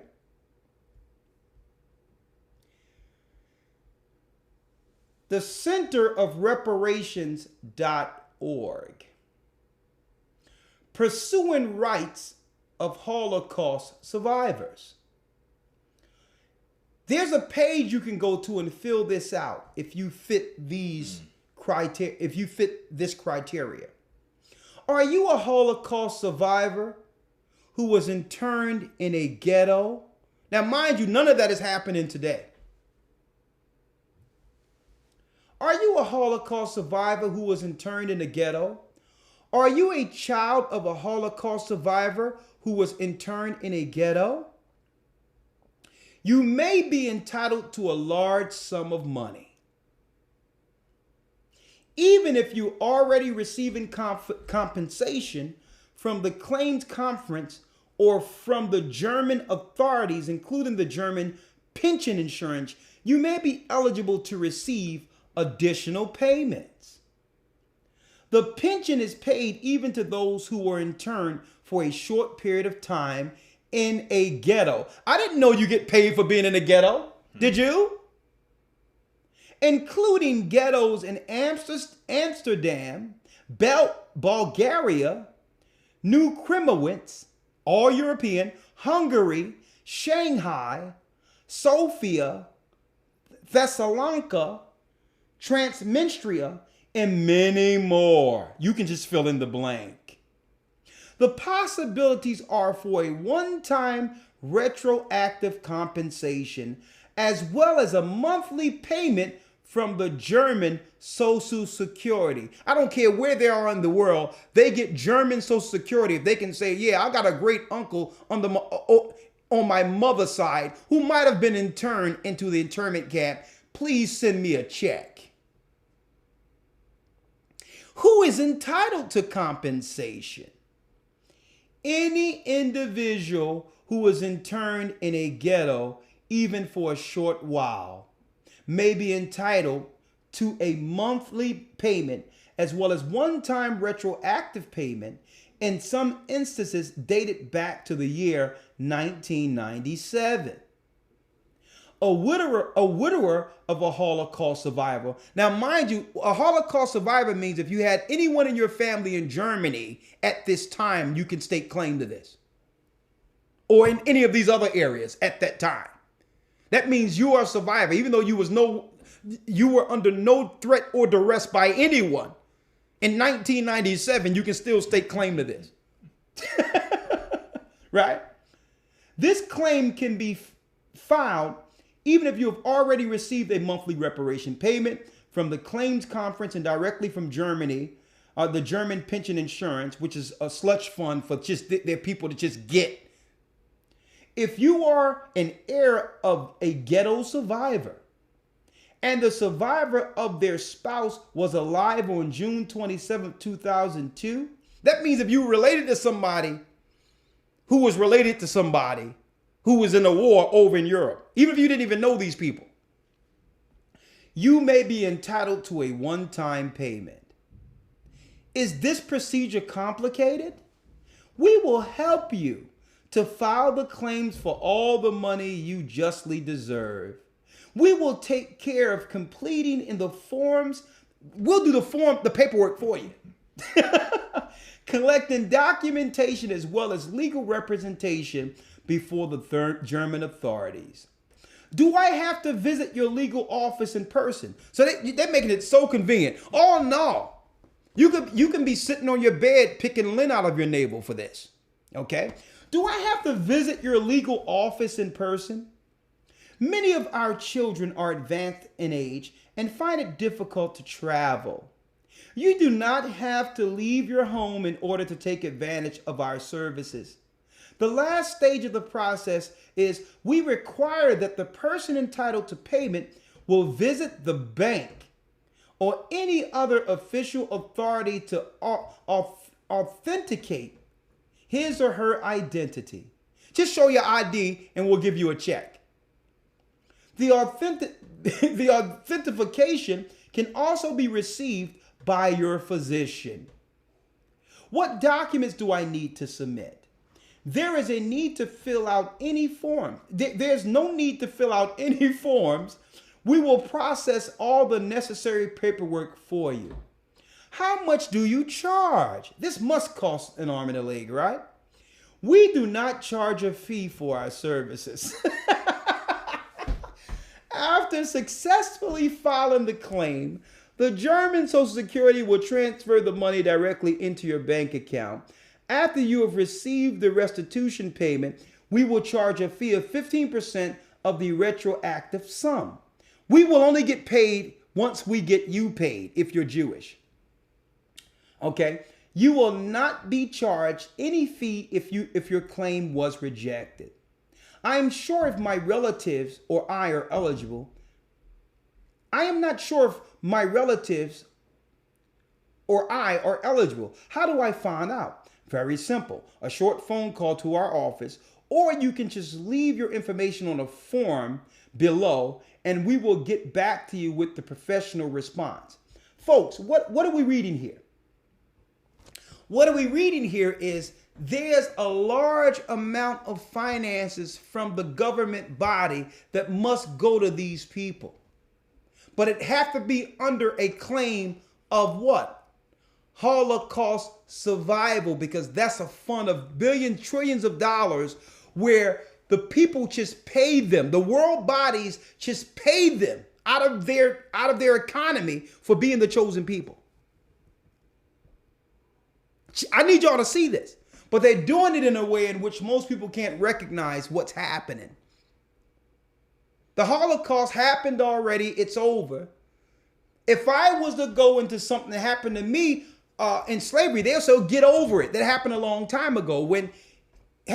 Listen, all power to them if they can receive this money. But how are they able to receive this money, folks? They're able to receive it because there's a biblical right to rule the world, and the world must pay for it. It's a biblical right. So someone white right now can call up there, if you convert to Judaism, and say you knew somebody that was there. Believe me, there's a retroactive check and you will get paid. I didn't know you. I thought you could only get welfare and Medicaid living in the ghetto. I thought you could only get WIC and food stamps or an excess card living in the ghetto. What? I'm not saying that we should do what they're doing, folks. But there's a tight correlation between what I just read and that pastor waking up saying that he's an Israelite. You can tie those two together. Because Jewish people know that there's an inheritance claiming Israel and that there's a benefit of it. Okay? And it's deeper than the religion of Judaism. These people, you can be Jewish and not ever have to go to a synagogue and still stake claim to all of this, regardless of your religious persuasion. Because they are united front under that promise. They're not saying, well, I'm an African Jewish person. Right. I'm from Egypt. I'm from the Mesopotamian area. I built the pyramids. They're not into none of that crap. They're like, you can have all that. There's no biblical promise to get anything under those terms and names. I'm a black power. Okay, look at my nose. My nose was the one that should have been on the Sphinx. They could care less about any of that. It's about power for them. So we have to come back to the God from whence power comes. Don't complain if you're not willing to stake claim, bro. Don't complain. You got to stake claim to your origin or you get absolutely nothing. But if you unite, and now that we all Israel, now all of our communities are in the room with our community leaders talking about how to implement the law within our communities. We're not talking about white people. We're not talking about Chinese people. We're talking about, as Israelites, we're going back into our history, realizing how we fell, and now as leaders looking to repair our nation for the children. And I'm talking about our people. I'm not talking about the continent we're living on. Our nation. Right? Now the conversation can begin with us coming together under that title, under that name that leads to us ruling everything. I won't even talk amongst our people. I'm not talking about Chinese people. I'm not talking about what Israelis doing, Jewish people. I'm not talking about what white people are doing. I'm like, listen, if you treat me like Christ treated me, and if you follow that law God gave Moses, God guaranteed that we'll rule everything. We don't even got to talk about them. How can we do this? But first, we must agree as Israelites to uphold our part as brothers and sisters together in this community. We can't agree if you're the Nation of Islam. We can't agree because God never said he's going to give a promise to the Nation of Islam. The Arabs already got everything a Muslim is going to receive. You can't come to me with no status correction, no Moorish American. You can't even come to me as a Christian and say, well, I'm a Christian. No. Because I need to know on the Sabbath when I pray, we're praying together. And that it's the same God that led to this condition. We have to pray together. We must be on one accord together with our God, our Sabbath, and how we interact with each other. And now the Lord is going to come in and give us everything beyond reparations. See? The truth is here. But what will we do with it? Reparations or restoration? Which is it we really want? Which is it? Do we want to continue to complain about the problems or become the solution for them? Right? Read that again, Elder Lawyer. 1 Chronicles 7, verse 14. If my people, which are called by my name, shall humble themselves. If we humble ourselves. And pray and seek my face. Come on. And turn from their wicked ways. If we turn from our wicked ways and stop making an excuse for our wickedness. That means instantly, folks, our communities change. Okay, instantly. Because our brothers and sisters will know that it's a spiritual offense to sell drugs, to kill our people. It's a spiritual offense. To battle over these mundane, minute instances while we suffer like crabs in a bucket. You understand? If we implement these things, it'll change immediately. Okay, there'll be no strip clubs. Our people are out of the strip club business. No selling drugs. Every relationship leads to marriage. All families stay together, and it's a council to make sure they stay together. No more family court. None of that crap. We will regulate and judge ourselves as a people. Begin to do all these things, and the Most High will begin to work from the heavens and to restore us in our rightful position. Because how can he put us in a position to rule the world when we can't even rule the little areas we're given in the ghettos? See? Come on. If my people, which are called by my name, shall humble themselves and pray and seek my face and turn from their wicked ways, then will I hear from heaven and will forgive their sin. I will forgive their sin. And will heal their land. And will heal their land. Let's go to Jeremiah 16 and 19. Last scripture before we open this up for questions, and then I'll give y'all an insight on, give y'all some an insight on what we're going into in the academy tomorrow. Jeremiah chapter 16, verse 19. Come on. O Lord, my strength and my fortress. O Lord, my strength and my fortress. And my refuge in the day of affliction. And my refuge in the day of mine affliction. The Gentiles shall come unto thee from the ends of the earth. So the Most High have prophesied this would happen. And you know what? I've witnessed this happen throughout the earth. Even when I was in the Middle East, Gentiles would come and say to me, I'm talking about Gentiles with influence, don't you know that you are Bani Yaqub, that you're the children of Jacob? Even in the Middle East, in Egypt and all these other countries, they know we're Jacob. They're waiting for us to stand up and stake claim to the name, because the people claiming to be us are at odds and war with them. They're waiting for us.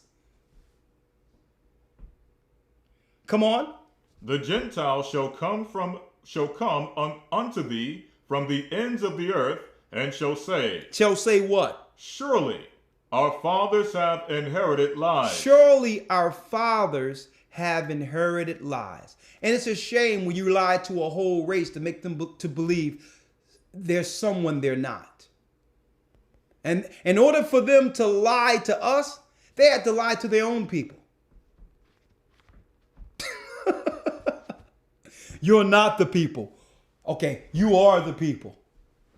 Now these people are waking up, seeing brothers teach on the street, going online, doing the research. Even the DNA is proving it, that the Israelites were always black, people of color.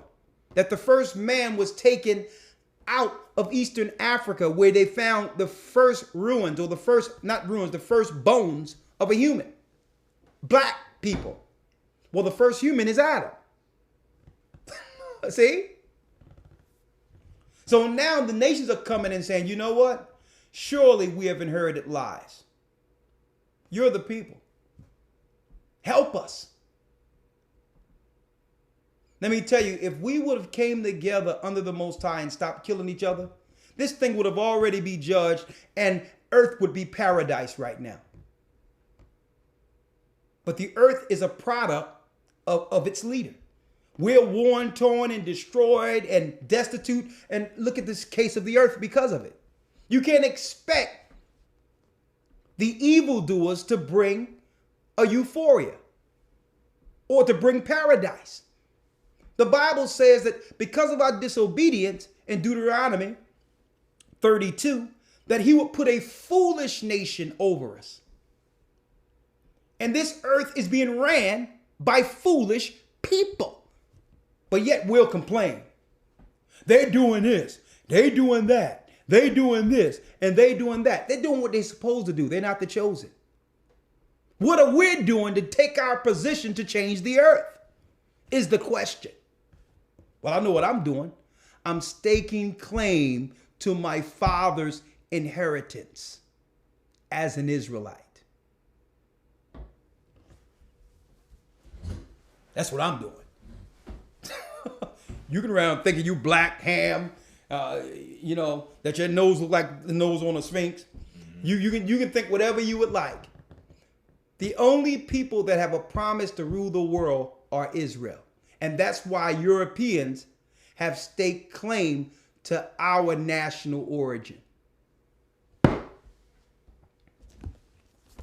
With that, anything else you want to say, lawyer? You good? No, sir. No, sir. With that concludes our class. The truth is here. What will we do with it? Reparations or restorations? Restorations for me. I don't want the nations to give us anything. Because why? Because they'll be able to take credit for the rise of Israel. And it's no prophecy to say that they would do so. Let's get Isaiah 4:1 for me real quick.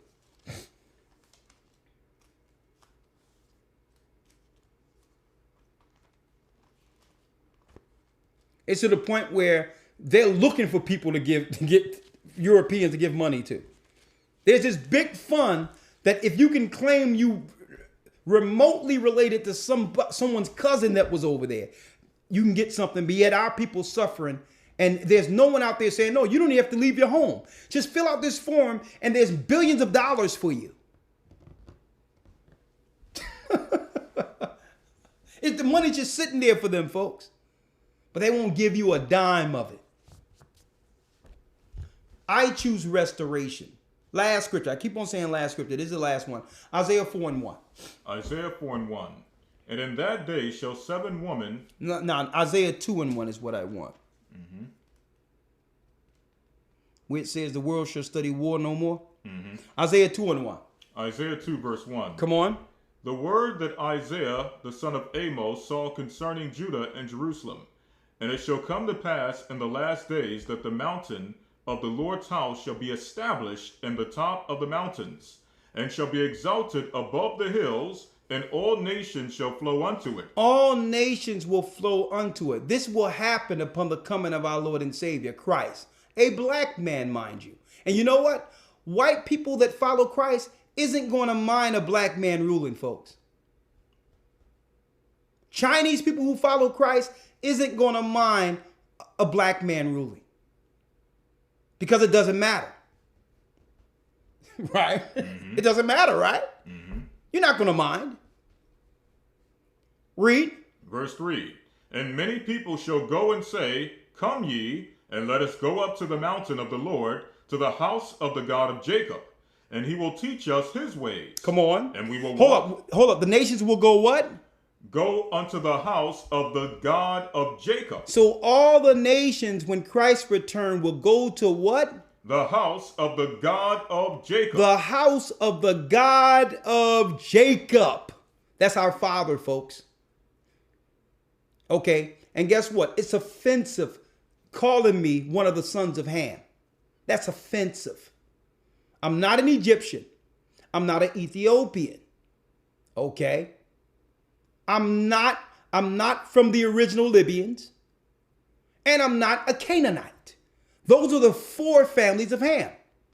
So it's offensive, this Western world trying to put the label of Ham on black people in America and who are abroad that fits the prophecies of the sons of Jacob in exile, according to the curses in Deuteronomy 28. That's offensive. Our people need to stand up and say, no, y'all have to rewrite your theologian theories on who black people are. We don't want to hear it no more. We're not Hamites. There's no promise to rule anyone, anywhere as a Hamite. And I don't see why our people are staking claim to that and think there's some type of pride of being a Hamite. Now, for Hamites that are Hamites, hey, that's fine. But don't try to put that on us, because by doing so, they're able to stake claim to the real promise that belongs to the children of Israel. Come on. Mm-hmm. And this is key, because this is the importance of why the people must be raised up, because the solutions are coming not only from the God of this people, but from the kingdom of this people. Exactly. Because our God will set up our people to govern the new world. They think they're going to bring the new world order. Christ is bringing the new world order, folks. Their new world order is total extermination of Jacob so Esau could rule. That's their new world order. God is bringing his order. And we will be the governors of that order. Thus saith the Lord. And this is why they've always had a problem with us and try to keep us down under them. Because they realize it doesn't matter what they give us. It'll never be enough. They can't fulfill what God promised us. It's an impossibility. So they can give us whatever they want. It still wouldn't be enough, because they're in our seat. And that's what we're vying for. That's what we're working for. The seat of power. See? Read. Let us go up to the mountain of the Lord, to the house of the God of Jacob, and he will teach us his ways, and we will walk in his paths, and out of Zion shall go forth the law. And out of Zion shall go forth the law. We will be what? The law teachers in the new world for the Gentiles. So that's why we're teaching our brothers and sisters to come back to the law now. How are we able to get the whole world in order if we're not able to put a plan in to follow the law amongst us? See? So now we're learning, we're relearning now, coming out of this awakening, that we're not supposed to eat shrimp, crab, pork, lobster. We're not supposed to be in Sunday service. We're not supposed to be celebrating Christmas and Easter. And we're not going to miss anything. We got children in our church that follows the Sabbath, Passover, Purim. They don't even care about Christmas. But how are we going to teach the Gentiles about? We tell that Chinese dude, put that fat Buddha down, okay? No more of that. Mm-hmm.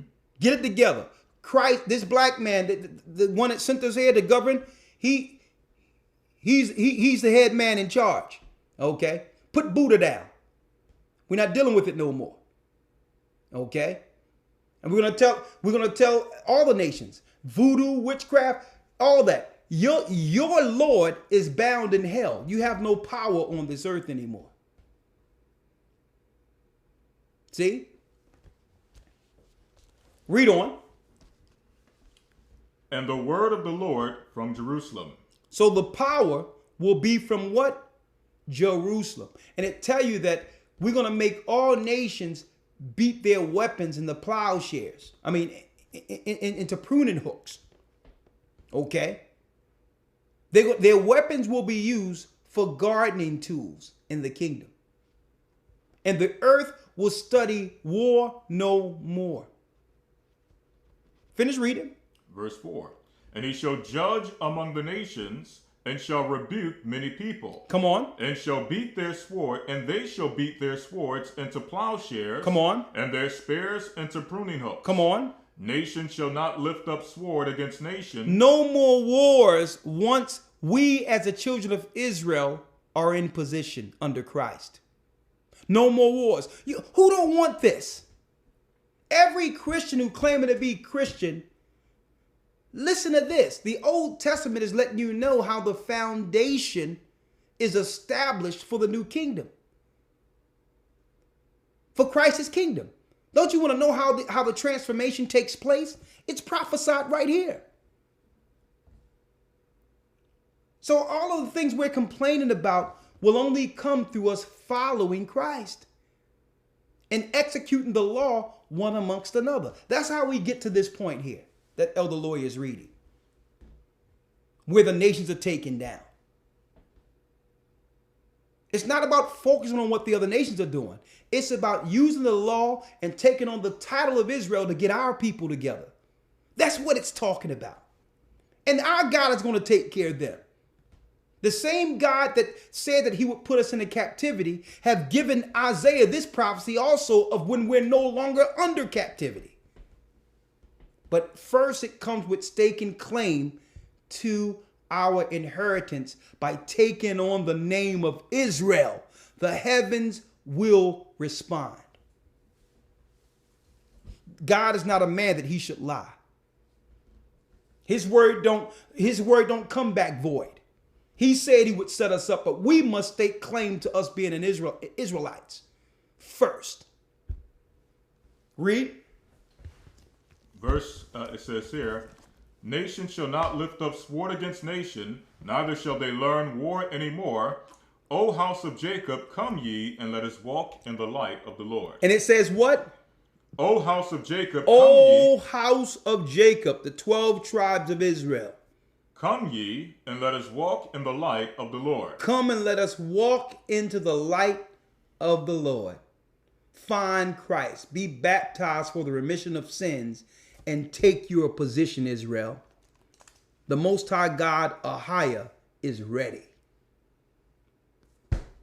Shalom. Let me open up for questions. And then, again, let me put out that book so that if y'all would like to get that book from the brother, you can order it. The Bible is Black History. A little later, I'm going to order it myself. Hey, I'm going to support the brother because I'm sure there's some key information in it. Okay? And on top of that, I'm going to invite the brother on one of our broadcasts. Reparations or restoration? I would say restoration. Now, just for the sake of those who are looking to try to get reparations. I'm speaking of those that are, because there's some brothers out there making some serious political points. I would say take some of this information that we brought forth about this slush fund that Holocaust survivors can receive, even if they're remotely some way twisted, sideways related to someone who was there in one of those areas. And also take the monthly stipend that the international body gives Israel each year. Use that as your political evidence of what someone should receive in the ghetto who have suffered by the hand of oppression. And with all this evidence, if you still don't get anything, you'll know you'll never receive anything.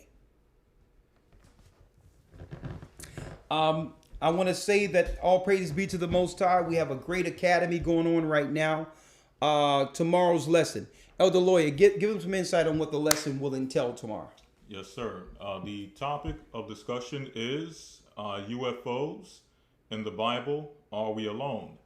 And basically what we've done is we've went through the scriptures and we've searched out to see if a lot of the things that people may associate with either UFOs or what they would call intelligent life forms or aliens, so on and so forth, if some of this information can be resolved through the biblical scriptures.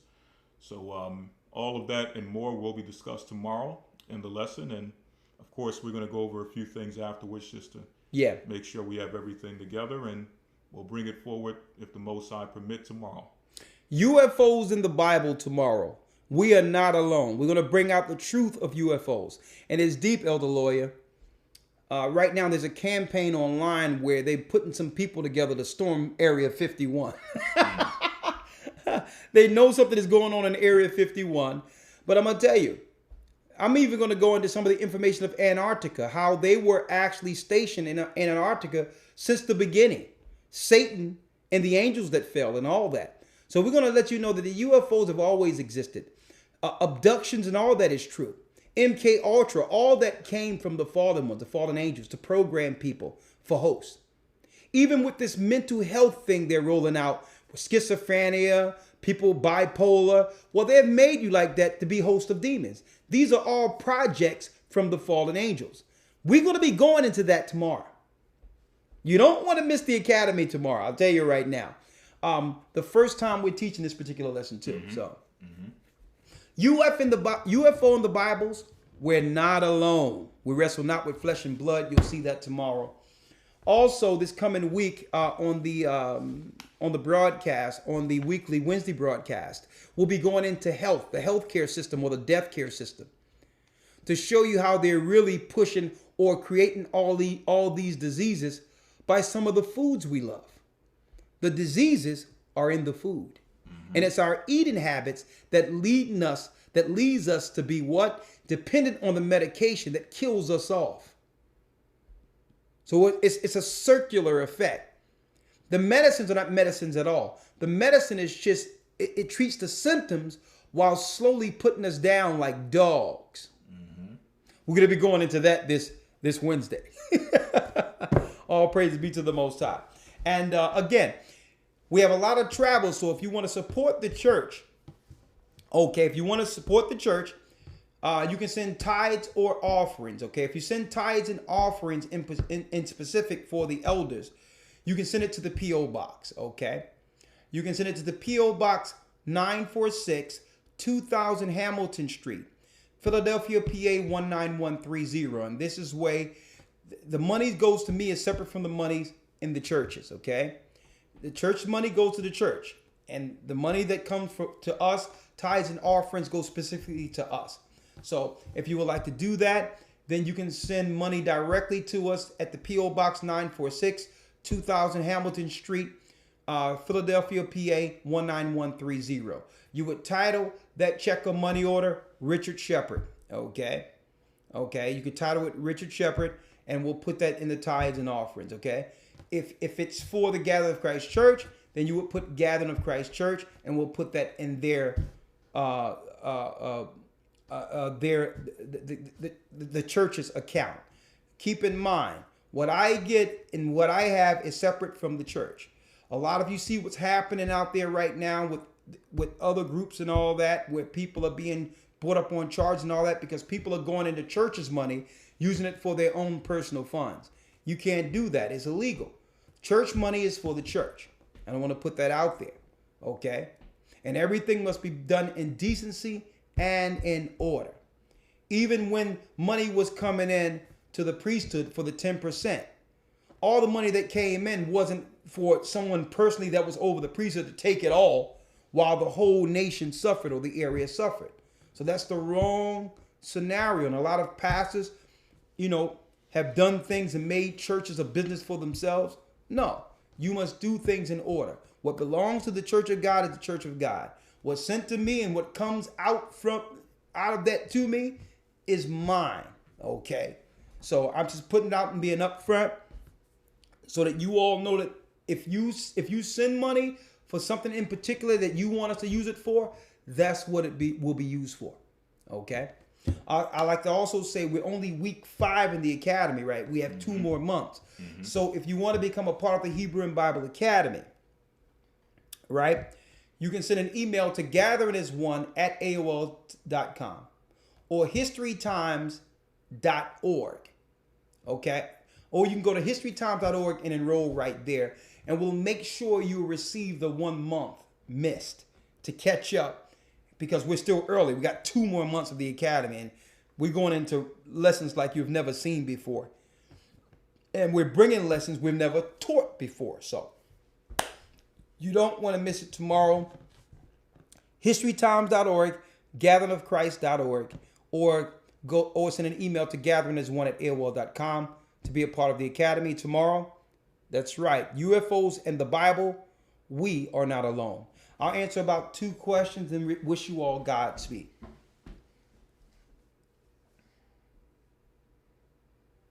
The address for offerings, let me type it in here. Okay. 2000 Hamilton Street.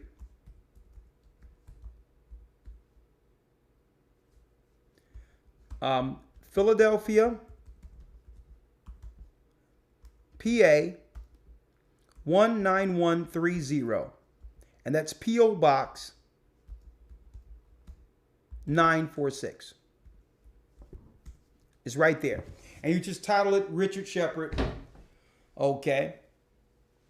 And then we'll just make sure the offerings are distributed between myself. The things that come to me, I'll distribute between myself and Elder Lawyer if it's specific offerings and tithes. When it says to elders, you'll just put Richard Shepard, SHEPPARD, or Pastor Richard Shepard, or Elder Richard Shepard, either way, then that's my slave name, and that'll go to me, okay, in particular. Okay? Mississippi Elder Lawyer is what they're asking. Yes. As far as Mississippi goes at this point, things are still, I guess you would say in developmental stages. I do plan to do a trip to Mississippi, but as far as the established body we have there, it is still pretty, I want to say, limited as far as numbers. Okay, so we're still working to build things up there, but nonetheless, I do plan before the season is out to visit all of the different areas under the southern region, including Mississippi. So I'll keep you guys posted, and you'll be hearing about that soon concerning the travels throughout the South. Okay, that's great. And we're also looking into new churches for the Orlando area. We have some good some good choices there, as well as a new Atlanta church. We're still looking into that. So just hold tight if you're in those areas and you would like to.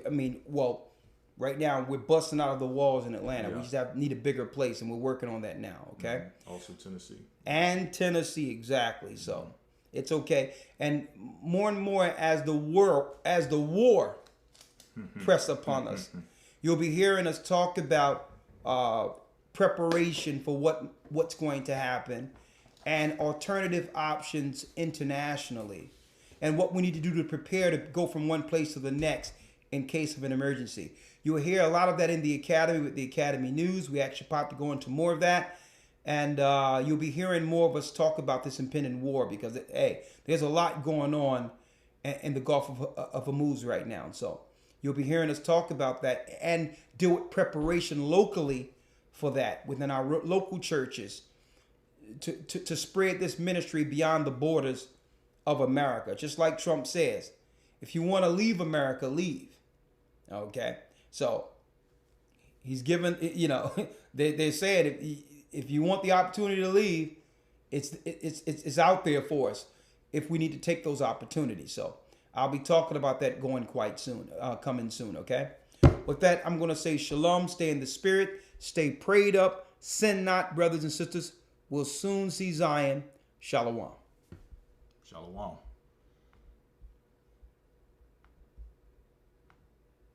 Show me the way to Zion.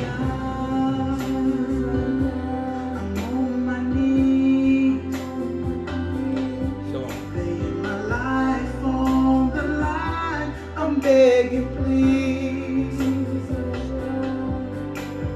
please don't let me fall. Give me the strength, place my feet, guide my path. Show me the way to Zion.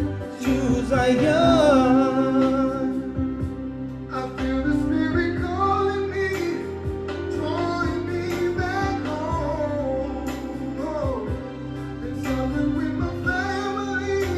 I know it won't be long. Shalom.